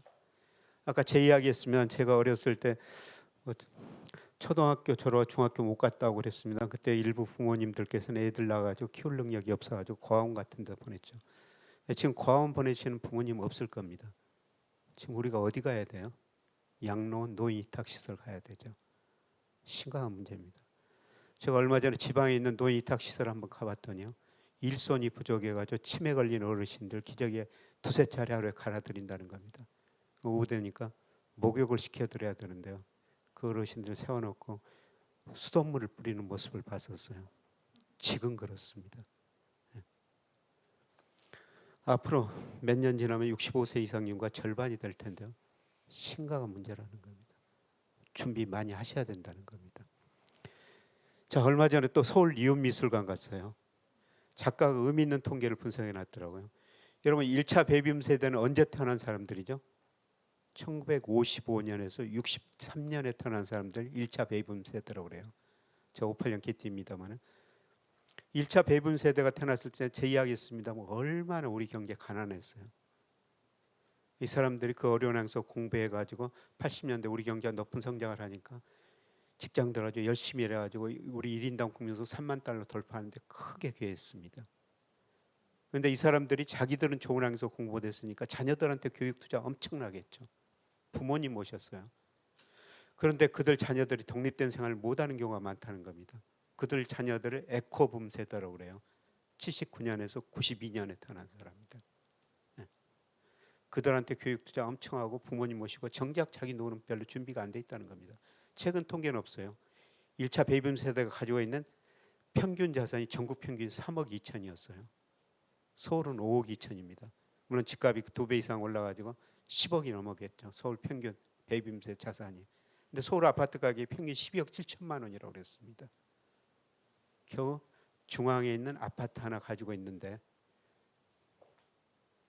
자녀들이 독립된 생활을 못하는 경우가 많다. 한 작가가 서울 이웃미술관 때 그런 작품을 전시해 놨던데요.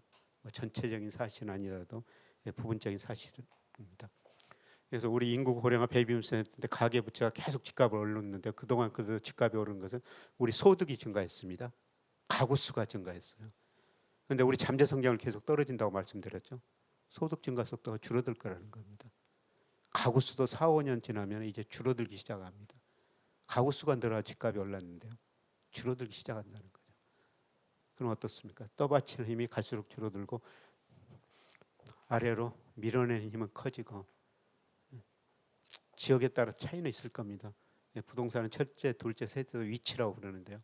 좋은 위치가 아니면 우리도 집도 투자에 대해서 일본식으로 소비적으로 가는 시대를 한번 생각해 보셔야 된다. 이런 말씀을 드리고 싶습니다. 자, 여러분 자산 배분은 어떻게 하세요? 부동산 비중이 너무 높습니다. 실물 77%고요. 금융자산 23%밖에 안 돼요. 그리고 전월세 보증금을 빼면 실질 금융자산 17%밖에 안 됩니다. 그리고 50대, 60대, 80% 이상이 부동산이거든요. 물론 어쩔 수 없는 현실이에요. 우리가 집 하나 가지고 지금 은퇴한다고 말씀을 드렸습니다. 그런데 저것도 유동화해야 된다는 겁니다. 주택연금제도라는 게 있죠. 주택연금제도가 뭡니까? 집을 은행에다 맡기고 그냥 매월 돈 받는 거예요. 저는 굉장히 좋은 제도라고 생각합니다.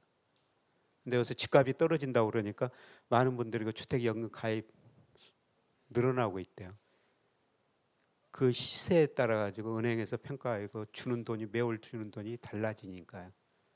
저는 굉장히 좋은 제도라고 보고 있습니다. 근데 어떤 어르신 만났더니 그거 받다가 해야겠대요. 자녀들이 집이 없는데 집도 없는데 그 집을 그 은행에다 맡기고 돈 받기가 너무 미안해가지고 그냥 그 해야겠다는 겁니다. 제가 그 어르신한테 드리는 말씀은 자녀들 잘 되실 겁니다. 그거 계속 받으십시오. 앞으로 저는 그 돈 받아가지고요.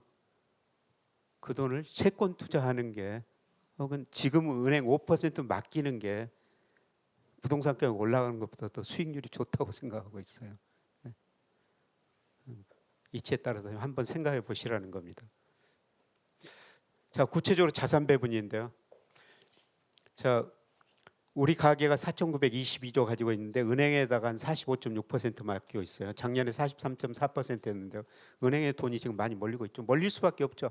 아까 저도 은행에다 돈 맡기고 있다고 말씀드렸지 않습니까? 저는 5% 금리 제가 얼마 살지 모르겠지만 은행에서 5% 재생해 주는 시기는 저는 안 올 거라고 보고 있습니다. 특별한 일이 없으면. 그래서 은행에서 그렇게 5% 금리 주니까 돈이 은행으로 많이 몰려버리죠. 돈이 은행으로 몰리니까 주식도 안 되고 부동산도 안 되고 그러는 거예요. 여러분이 갯벌에 나가면은 그 개들이 많이 있다가 여러분 갯벌 들어가면 개들이 구멍으로 다 숨어버리지 않습니까? 지금 돈이 어디로 숨어버리고 있는 거예요? 은행 정기예금으로 다 숨어버리고 있는 거예요. 먹을 것이 없으면 나오는데요. 5% 주니까 어떻습니까? 제가 아까 5년짜리 들은 것처럼 먹을 것이 있으니까 구멍성에서 오래 견디는 거예요. 그래서 돈이 지금 안 돌고 있는 거죠. 예, 그래서 주식시장이 나쁩니다. 그래서 앞으로 그 금리가 떨어지든지 그 다음에 자산 가격이 충분히 떨어졌다고 생각하면은 그 구멍성에 있던 개들이 다시 나오고 돈이 나가지고 주식 채권 살 텐데요. 그때는 주가가 좀 많이 오를 때입니다. 여러분 조금 더 빨리 대응하시는 게 낫다는 거죠. 예, 그 다음에 채권 비중은 2%밖에 안 되는데요. 근데 내년에 금리가 떨어지면 채권은 가격은 올라가거든요. 근데 은행 금리는 5%, 미리서 해약해보면 5% 금리 안 주죠. 약정기간 이전에 해약해보면. 근데 채권이라는 건 언제든지 시장에서 사고 팔 수가 있어요. 특히 저 소액 가지고 채권 ETF라고 있거든요. 그런 것도 은행예금과 달리 이거는 언제든지 사고 팔 수가 있고 이자뿐만 아니라 시세 차익까지 누릴 수가 있으니까 채권 투자하시고요. 예, 그다음에 주식 비중이 많이 줄어들었죠. 예, 작년에 그 23%까지 갔다가 21%로 떨어졌는데요. 아까 말씀드렸습니다만은 작년에는 모든 경제 변수에서 코스피가 20-30% 가대평가됐다. 그래서 제가 주식 비중 줄이라고 말씀을 드렸는데요. 지금은 20-30% 가소평가형에 들어섰다는 겁니다. 제가 드리는 말씀은 왜 20-30% 가대평가됐을 때는 그렇게 열렬히 그 주식시장에 참여하고 동학개미운동 이야기가 나왔지 않습니까? 주가가 이렇게 싸졌는데 왜 주식시장을 떠나시냐는 것이죠. 오히려 지금 더 주식시장에 관심을 가지셔야 된다는 겁니다. 자, 이제 그 여러분의 인생 선배로서 제 이야기 좀 간단하게 하고 끝내도록 하겠습니다. 여러분 쿵팬더라고 애니메이션 보셨어요? 여기 보면 이런 이야기가 나요. 어제는 지난 일이고 내일은 비밀이다. 내일 무슨 일이 발생할지 모르죠. 오늘은 선물이라는 겁니다. 그래서 제가 새벽 4시에 눈 뜨자마자 야 오늘 또 살아있구나. 이 살아있다는 게 얼마나 행복합니까? 오늘 최선을 다해서 살자. 그러면 뭐 내일 무슨 일이 발생할지 몰라요. 오늘 최선을 다하면 내일 더 좋은 일이 있겠다. 이런 생각으로 살고 있습니다. 그래서 제가 KBS 강연 100도시에 나와가지고 뭐 인생은 장기 투자다 뭐 이런 식으로 이야기했고요. 그 다음에 제가 프로로 산다는 거 이런 책을 냈는데요. 여러분 혹시 마라톤 풀코스 해보신 분 계세요? 안 해보신 분 있으면 한번 해보십시오. 조선일보 춘천 마라톤인데 아마 10월 말쯤에 있는데요. 뭐 호수도 멋있고 그다음에 가을 단풍도 참 이쁘거든요. 20km 지점 갔습니다.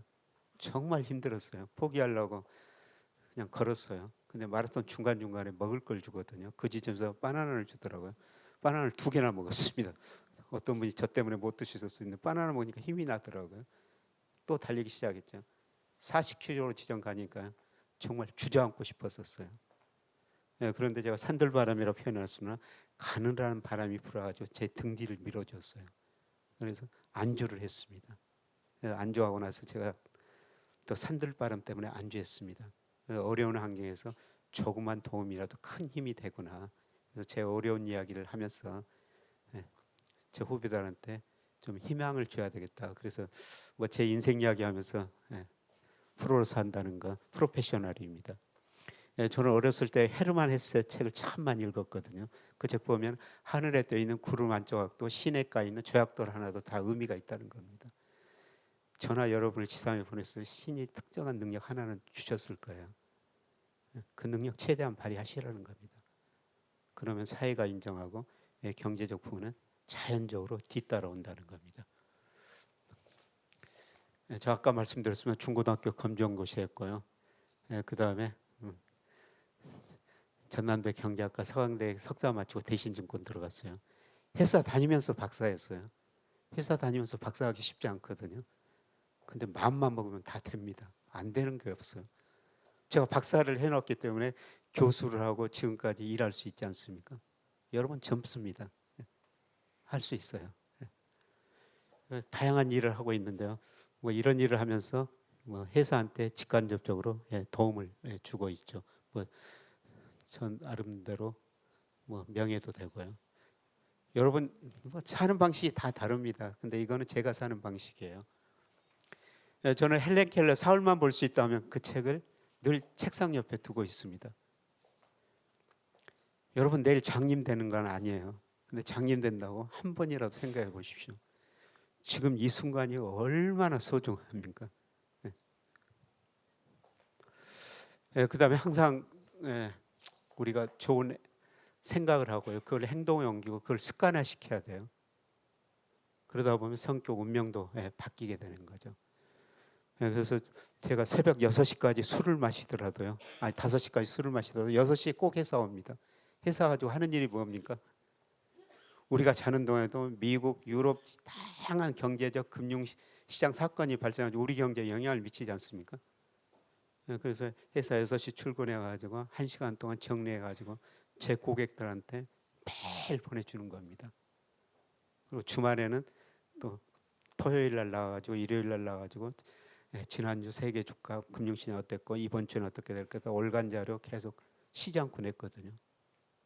그래서 시장이 평가를 해줍니다. 우리가 습관화를 한번 해보시자는 겁니다. 그래서 아리스토텔레스 이야기인데요. 탁월함이란 단일 행동이 아니라 습관인 것입니다. 그래서 우리가 모든 걸 습관화하시자는 겁니다. 자, 아스밀리의 세일즈맨의 죽음이라는 연극이 있어요. 34년 다니던 직장에서 쫓겨나면서 이런 이야기를 합니다. 이제 저는 보험료를 낼 돈도 없게 되었으면 이렇게 단물만 빼먹고 껍질은 내버려도 되는 겁니까?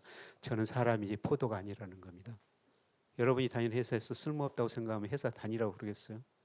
나가라고 그럽니다. 그래서 세일즈맨은 인생 안전망은 없습니다. 그저 미소와 반짝이는 구두와 의지한 채 낯선 곳으로 내몰려진 사람이요. 사람들이 그 미소에 웃음으로 화답해 주지 않으면 딛고 서 있는 땅이 무너지는 겁니다. 아무도 이 사람을 비난해서는 안 됩니다. 세일즈맨은 꿈이 있어야 됩니다. 그 꿈은 자기 영역을 확보하는 데서 오는 겁니다. 여러분 그 스스로 자기 영역 확보하고 여러분 자녀들한테 자기 영역 확보하라고 꼭 이야기해 주십시오. 저는 이코노미스트로 제 영역을 확보했어요. 그래서 대신증권에서 나가지 말라 그렇게 잡았습니다. 근데 제가 프로로 산다는 거 책에서 좀 돈 때문에 직장 안 옮긴다고 그랬어요. 근데 돈 때문에 직장 옮겼습니다.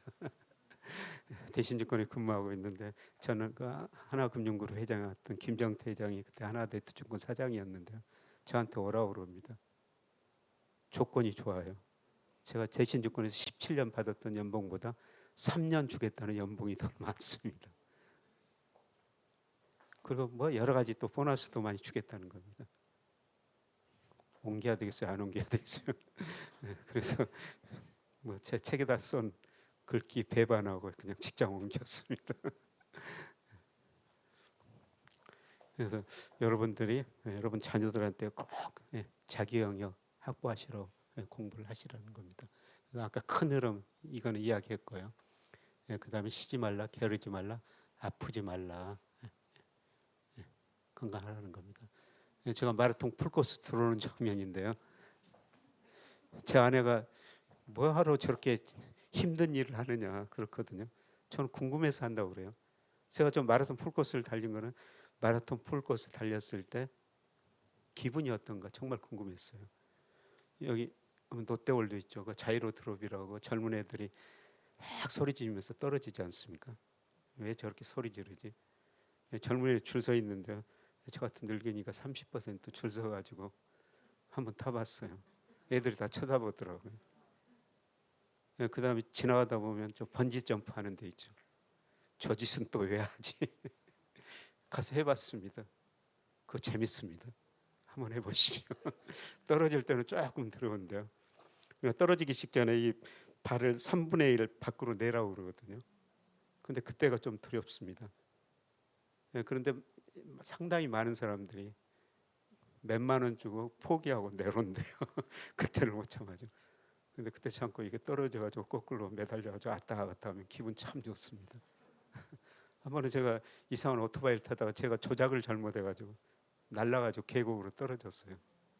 다행히 크게 다치지는 않았습니다만 그래서 그런 아주 위험한 짓은 안 합니다. 저는 궁금해서 모든 일을 해보고 있고요. 그래서 궁금하다 보면 뭐 나쁜 짓은 안 합니다. 도둑질은 안 합니다. 제가 살아가는 방식은요.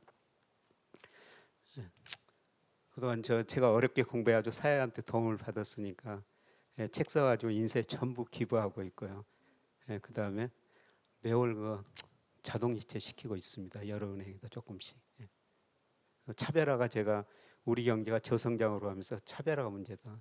저는 뭐 금융회사 다니면서 정말 부자들도 많이 보는데 제가 아까 증권회사 옮길 때 뭐 수십억대 연봉을 받았다 언론에서 그 정도는 안 받는데 그런 보도가 나오니까 많은 어려운 사람들이 저한테 찾아와가지고 도움을 좀 달라. 중소기업도 실패하신 분, 자영업도 실패하신 분, 학생들 등록금 대달라. 한 번은 어떤 화가가 그림 하나 사달라고 전화가 왔어요.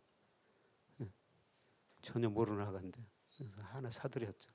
제 아내한테는 유명한 화가 그림인데 공짜로 얻었다 그랬더니 아내 표정이 굉장히 밝습니다. 근데 저는 뭐 종교가 없는데 저희 가족 다 캐톨릭이거든요. 제 아내가 매주 수요일 날 저녁 9시 모여가지고 성경 몇 구절 읽고 반상하는 시간을 갖자고 그럽니다. 집사람 말 안 들으면 혼나는 줄 아시죠?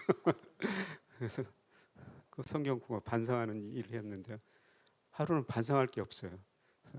저 그림 그래서 얼마 주고 샀거든요. 그랬더니 아내 표정이 달라집니다. 근데 그 하가가 얼마 후에 전화가 왔어요. 그림 물감이 없다. 물감 사게 돈 좀 빌려달라. 얼마 후에 원고료 받는다. 하가 그림 물감이 없으면 어떻게 되겠어요? 빌려들었는데 지금도 못 받고 있습니다. 우리 저 사모님 돈 많으실 것 같은데 어떻게 그림 하나 사주시죠? 정말 차별화됐습니다. 그리고 뭐 현장에서 배운 그 실무하고 경제 이론 합쳐가지고요 학생들하고 같이 공부하고 있습니다. 자, 제가 드리는 말씀은 좀 어려운 말씀을 많이 들었을 겁니다. 근데 현실이에요. 우리 경제가 구조적으로 저성장, 저금리 시대에 접어들었다. 금리 오른 거 일시적이다. 다시 내년부터 떨어질 것이다. 이런 저성장, 저금리 시대 우리가 어떻게 대처해야 된다고요? 일을 하셔야 된다는 겁니다. 업을 가지셔야 된다는 거죠. 직장에 다니면 직장 오래 다니시고요.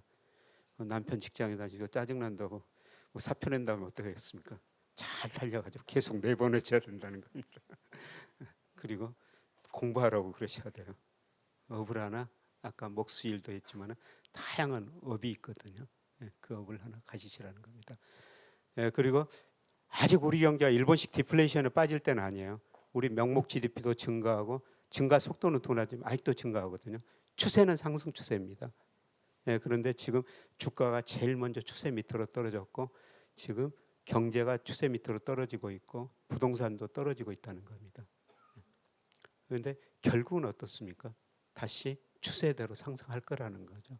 어떻게 생각하면 우리가 부를 늘릴 수 있는 중요한 기회가 오고 있다. 그래서 요즘 여러분 주변에서 제일 부러운 사람이 누구세요? 우리 선생님?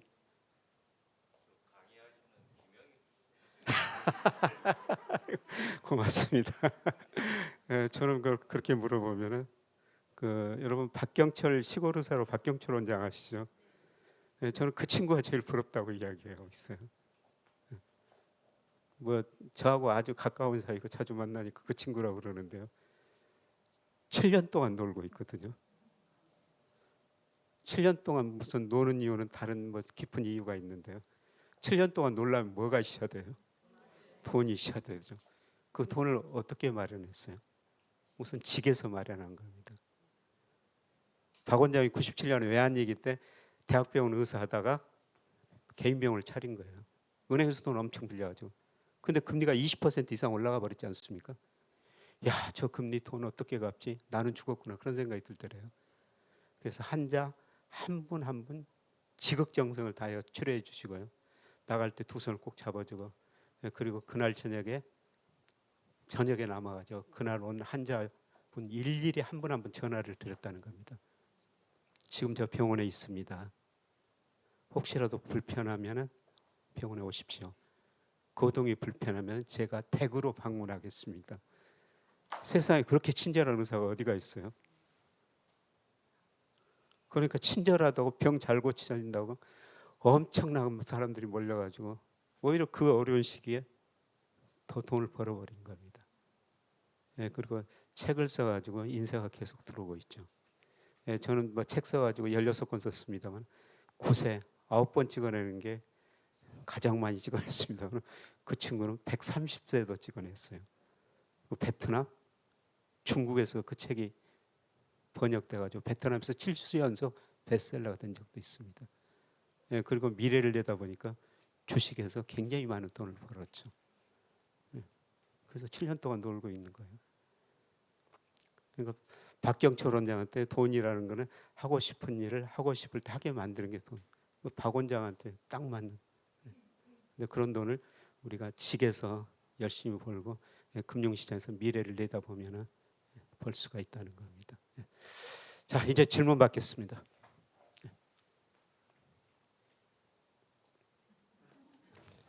질문 없으신가요? 예, 네, 이분님 먼저.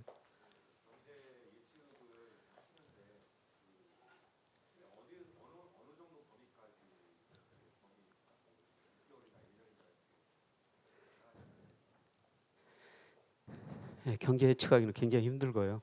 예, 저는 보통 1년 정도 주식시장을 예측합니다. 그러니까 제가 굉장히 그 통계 공부를 많이 해가지고 뭐 예측 모델을 많이 만들었는데요. 근데 아무리 정교한 모델도 예측력이 그렇게 높지는 않거든요. 그래서 제가 하는 거는 우리 코스피에 선행하는 변수를 찾아가지고 예측을 하는 거예요. 대표적으로 우리 여러분이 저 요새 신문 보면 미국 장단기 금리차가 역전되고 미국 경기 침체가 올 것이다 그런 이야기를 하는데요. 우리도 장단기 금리차가 주가에도 선행하거든요. 그런 선행하는 변수를 찾아가지고 한 1년 정도는 예측해 볼 수가 있다는 겁니다. 정확한 수치는 아니더라도 방향을 예측해 볼 수가 있습니다. 예.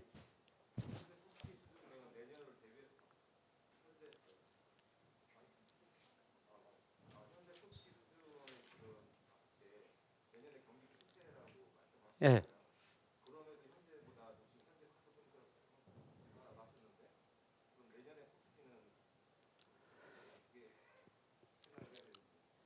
예. 주가는 좀 경기에 선행하거든요. 그래서 내년 경기가 굉장히 어려운데 지금 주가가 많이 반영했고 아마 저는 내년 뭐 1분기 초반까지 주가가 좀 더 떨어질 수 있다고 보고 있어요. 예. 평균은 예, 지금보다는 높을 거라고 보고 있습니다. 예, 저는 뭐 2,700 정도는 갈 수 있다고 보고 있고요. 근데 적정 주가 뭐 명목 GDP로 측정하면 올해가 3.90이에요. 시간은 가지만 거기까지 간다는 겁니다. 예? 예. 올해 적정 주가가요. 근데 제가 3,300 갈 때 2,200 가니까 무슨 헛소리냐 그러는데 지금 2,400인데 3,000 이야기하면 또 무슨 소리냐 그러는데 시간의 문제인지 결국 거기에 갑니다. 예. 아까 좀, 예. 마이크 여기. 아 그러세요? 유튜브로 많이 지금 접하고 있거든요. 예. 근데 저는 사실 퇴직금을 전부 다 미국 ETF에 넣어놨어요. 미국 어디요? ETF. 미국 ETF. 예. 예. 근데 아까 말씀드린 대로 그 미국 ETF, 미국 시장이 좀 안 좋아질 거라 그러는데 예. 그걸 그냥 갖고 있어야 될 것인지 좀 조금 올랐을 때 팔아서 다시 내년을 보고 그때 다시 들어갈 것인지 지금 고민하고 있는 중인데 미국 주식만 예. 예, 미국 전부 다 탑10 뭐 나스닥, S&P 이것만 하고 있거든요. 그러니까 미국 S&P인데요. 장기적으로 보면 계속 오릅니다. 아, 가지고 계시면 돼요. 그런데 앞으로 10년은 미국 주가보다 아시아 주식이 더 나을 겁니다. 현재 그 S&P는 제가 원래 30% 났다가 지금 12% 계속 갖고 있거든요. 예. 나머지가 나스닥이나 뭐 필라델피아 반도체 같은 게 지금 떨어지고 있는 상태라 그래서 저는 저 미국 비중 좀 줄이시는 게 나을 것 같습니다. 아, 예, 예, 지난 10년만 보면 미국 주가가 세계에서 제일 많이 올랐거든요. 그래서 우리 젊은 분들은 전부 그 미국 주식에 미쳐라 그러는데 2000년 IT 거품이 붕괴되고요. 2009년까지는 미국 주가가 10년간 제자리 걸음을 했어요. 근데 제가 보니까 그때보다 거품이 더 심각하거든요. 그 좋은 마이크로소프트도 2000년 IT 거품 붕괴되고 제자리 오는데 10년 걸렸어요. 예, 그리고 중요한 거는 달러 가치가 제가 환율에 대해서는 말씀 안 드렸습니다만 앞으로 한 3년에 걸쳐 한 30%는 떨어질 것 같습니다. 달러가 그 정도 가대평가됐으니까요. 예, 미국 주식은 좀 줄여주시고 예, 대신 그 돈 가지고 아시아 비중 좀 나눠서 투자하시는 게 좋을 것 같습니다. 예, 인도, 베트남, 인도네시아, 차이나는 예, 중국도 거기 들어가고요. 좀 나눠서 투자하시는 게. 제가 감사합니다. 그저께 국민연금 갔다 왔는데 국민연금 펀드 매니저들한테도 지금 미국 주식 많이 하고 있거든요. 예, 미국 주식 비중 좀 줄이고 아시아 비중 좀 늘리라 이런 이야기를 하고 왔습니다. 좀 나눠서 투자하는 게 좋습니다. 앞으로 10년은 2000년에서 2009년에는 우리 주가, 중국 주가, 미국 주가보다 더 많이 올랐거든요. 그리고 정말 중요한 거는요, 우리가 분산 투자를 해야 된다는 겁니다. 어떤 한 나라 몇 가지 종목에 집중 투자하면은 그거는 나중에 잘 되면 돈을 벌 수가 있지만은요. 예, 제가 우리나라가 연령대별로 주식 보유하고 그다음에 수익률 보니까요. 20, 30대가 수익률이 제일 낮습니다.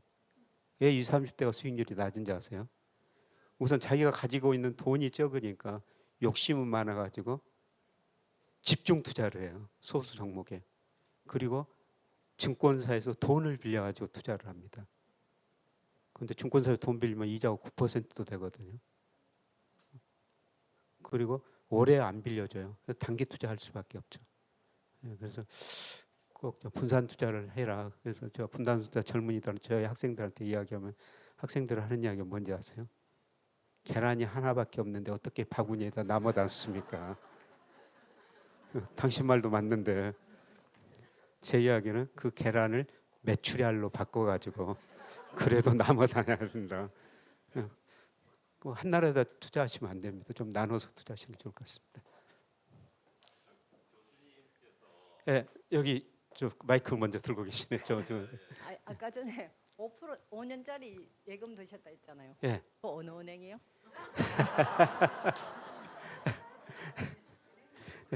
요새 은행에 가면 있습니다. 네네. 5년짜리인데 저 4.5%요. 정확히 말씀드려서 하나은행이요. 예. 그래서 그저 은행연합회 들어가면요, 다 은행별로 금리 다 비교해 놨거든요. 그래서 은행연합회 들어가가지고 뭐 몇 년짜리 몇 퍼센트 다 거기 비교해 놨으니까 거기 들어가서 고르시면 됩니다. 그 만일 예정이지만 뭐 한 교수님께서 한 2억 정도가 연말에 확보가 된다 예. 현금이 예. 그러면 어디에다가 투자를 하시겠습니까? 2억이요? 그 아까 말씀하시기로는 그 국채 10년물을 아까 추천을 예. 하신 걸로 기억이 되거든요. 연말 시점에 따라 다른데요. 네네. 예, 연말 내년 초 기준으로 한번 이야기해 보겠습니다. 그러니까 그냥 퍼센트로 하면요. 예, 저는 30% 은행, 30% 채권, 40%를 내년 초에 주식을 사고 살 것 같습니다. 예, 334. 예. 그만큼 내년 초에 주가가 저평가돼 있을 거라는 거죠. 예. 채권이요. 예. 예. 3은행, 예. 3채권, 내년 초 기준입니다. 이거는 기준에 따라 달라요. 예. 주가가 좀 예상과 달리 뭐 제 생각과 달리 안 떨어지고 내년 초까지 많이 올라 버리면은 주식 비중 그렇게 높이 유지할 필요는 없죠. 예. 예. 지금 이제 떨어지기 시작했습니다. 예. 예, 그거는 뭐 내년 하반기 가야 될 거예요. 지금 시장 금리는 먼저 떨어지고 있어요. 여러분 정부에서 발행한 10년 국채 금리라고 있는데요. 그게 얼마 전에 4.6%까지 갔어요. 근데 지금 3.9% 시장 금리가 제일 먼저 움직이고 그다음에 한국은행 기준 금리는 뒤따라 움직여요. 은행 예금 금리, 대출 금리도 뒤따라 움직입니다. 근데 제일 앞서가는 시장 금리, 국채 수익률이 떨어지기 시작했다는 겁니다. 예. 네, 안녕하세요. 지금 세계 경제가 다 안 좋다고 그러잖아요. 예. 그게 러시아하고 우크라이나의 전쟁에도 굉장히 영향이 있다고 생각하는데요. 예. 그 전쟁이 만약에 끝나게 되면 전체 세계 경제가 좀 다르게 좀 성장하지 않을까 싶어요. 그런 예, 말인가요? 그거는 제가 보기에 러시아 우크라이나 전쟁은 나쁜 거에 조금 나쁜 걸 보탠 거고요. 예, 세계 경제 근본적인 문제가 뭐냐면은 2008년 아까 제가 말씀드린 2020년 경기를 부양하면서 정부도 부실해졌고 가계 기업 부채도 많이 올랐고요. 모든 자산가에 거품이 발생했거든요. 이게 이제 완전히 해소돼야지 새롭게 크게 성장하는 거죠. 근데 그런 과정에서 러시아 우크라이나 전쟁이라고 그 문제를 좀 악화시킨 겁니다. 그거는 본질적인 문제가 아닙니다. 예, 그래서 러시아 우크라이나 전쟁이 끝나면 조금 나아질 텐데요. 예, 그거는 추세는 바꿀 수 있는 요인은 아닙니다. 예.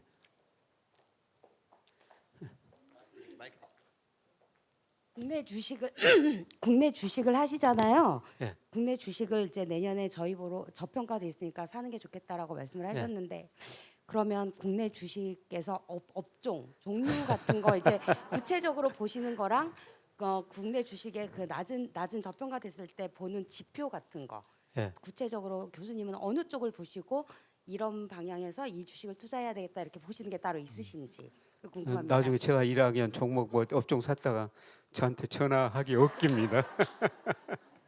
예. 예, 저는 뭐 반도체 지금 싸지고 있다고 보고 있어요. 예, 삼성전 주가 뭐 여기서 조금 더 떨어질 거예요. 떨어질 때마다 사시는 게 좋습니다. 예, 제 누나가요. 삼성 돈이 있을 때마다 삼성전자 주식을 샀어요. 근데 장기적으로 보면 삼성전자 100배 올랐거든요. 그 삼성전자가 제 조카 2명을 유학 보냈다고 그럽니다. 네, 그렇게 멀리 내다보시고 사고요. 그다음에 뭐 2차 전지, 반도체 이건 완전히 성장 산업이거든요. 전 세계가 전기차로 다 갈 수밖에 없어요. 최근에 많이 올랐다가 떨어지고 있지만은 관심 가지고 있고요. 그다음에 요새 제가 관심 가진 게 조선주들이에요. 제가 울산 강의 가보는데 그동안 조선업종들이 저가 수주 받아가지고 원자재 가격이 오르니까 다 손해를 봤거든요. 근데 2027년까지 다 수주를 받아놨어요. 원자재 가격 안정되고 있죠. 이 굉장히 많이 늘어날 거라고 보고 있습니다. 이거 세계에서 비싼 배는 우리가 제일 잘 생산하고요. 그다음에 배 자율배로 가는데 지상에서는 자율 자동차 그러죠. 자율배가 훨씬 더 만들기 쉽습니다. 바다가 교통이 덜 복잡하니까요. 그거를 잘 만들고요. 그다음에 전 세계적으로 배 뭐 협회, 선주 협회에서 유해가스가 많이 나오는 배들 전부 바꾸라고 권유하고 있거든요. 이런 의미에서 조선업종 관심 좀 가지시는 게 좋을 것 같습니다. 질문이 여기 언제 끝내야 됩니까?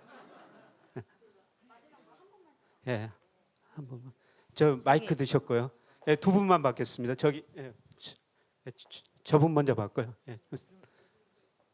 이 레고랜드하고 흥국생명 사태로 예. 이제 그 유동성의 문제가 생기고 그런 문제들이 좀 생기고 내년 1분기에는 뭐 채권이나 어음 만기가 수백억, 수백조 들어온다고 기사가 많이 나오고 있는데 1분기에 우리나라에 큰 유동성 위기가 올 그 가능성은 있을까요? 예, 큰 유동성이기는 안 올 겁니다. 왜냐하면 우리 돈이 그 정도는 버틸 수 있는 그 돈이 있고요. 예, 그다음에 우리 정책 당국이 대응하거든요. 그래서 큰 거 유동성 이야기는 은행이 좀 어려워져야지 뭐큰 얘기라고 볼 시스템 이야기라고 볼 수 있는데 은행들은 상당히 건전하고요. 예, 그런데 일부 저 비은행 금융회사들, 일부 그 저축은행이나 그다음에 증권회사 이건 몇 개는 굉장히 어려워질 건데요. 전체적인 시스템 이야기까지는 안 갈 것 같습니다. 예를 들어 그 1주택을 좀 좋은 아파트, 고급 아파트로 가려고 하면 언제 정도 한 3, 4년 뒤를 하면 되나요? 1주택 아니, 아파트 그러니까 지금 이제 좀 좋은데 강남 쪽이나 그런 쪽에 좀 좋은 아파트를 가려면 예를 들어 내년이 아니라 한 3, 4년 뒤가 좋은 평균적으로는 한 3년 뒤라고 정도? 생각하는데요. 그런데 늘 그 시장을 관찰하다 보면은 급매물이 나오거든요. 아, 그런 거는 지금 어쩔 수 없이 아주 싸게 파는 사람이 있습니다. 그 급매물은 늘 그 부동산 업자와 이야기하면서 그 가려는 지역에 부동산 업자 이야기 연결하면서요. 급매물이 아주 싸게 나온 거 있는 거. 기다리지 말고. 그런 거는 급매물은 괜찮습니다. 자, 오늘 저 귀중한 시간 내줘서 고맙고요. 제가 말씀드린 거는 직을 오래 유지하고 업을 가지시라. 근로소득 중요하다. 그리고 우리가 부를 늘릴 수 있는 좋은 기회가 오고 있다. 이런 말씀을 드렸습니다. 귀한 시간 내줘서 정말 고맙습니다.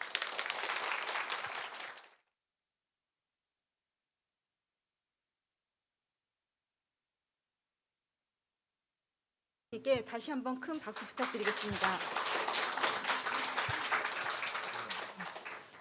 이상으로 2022 강동 오플제 특강을 모두 마치겠습니다. 참석해 주신 분들께 감사드립니다.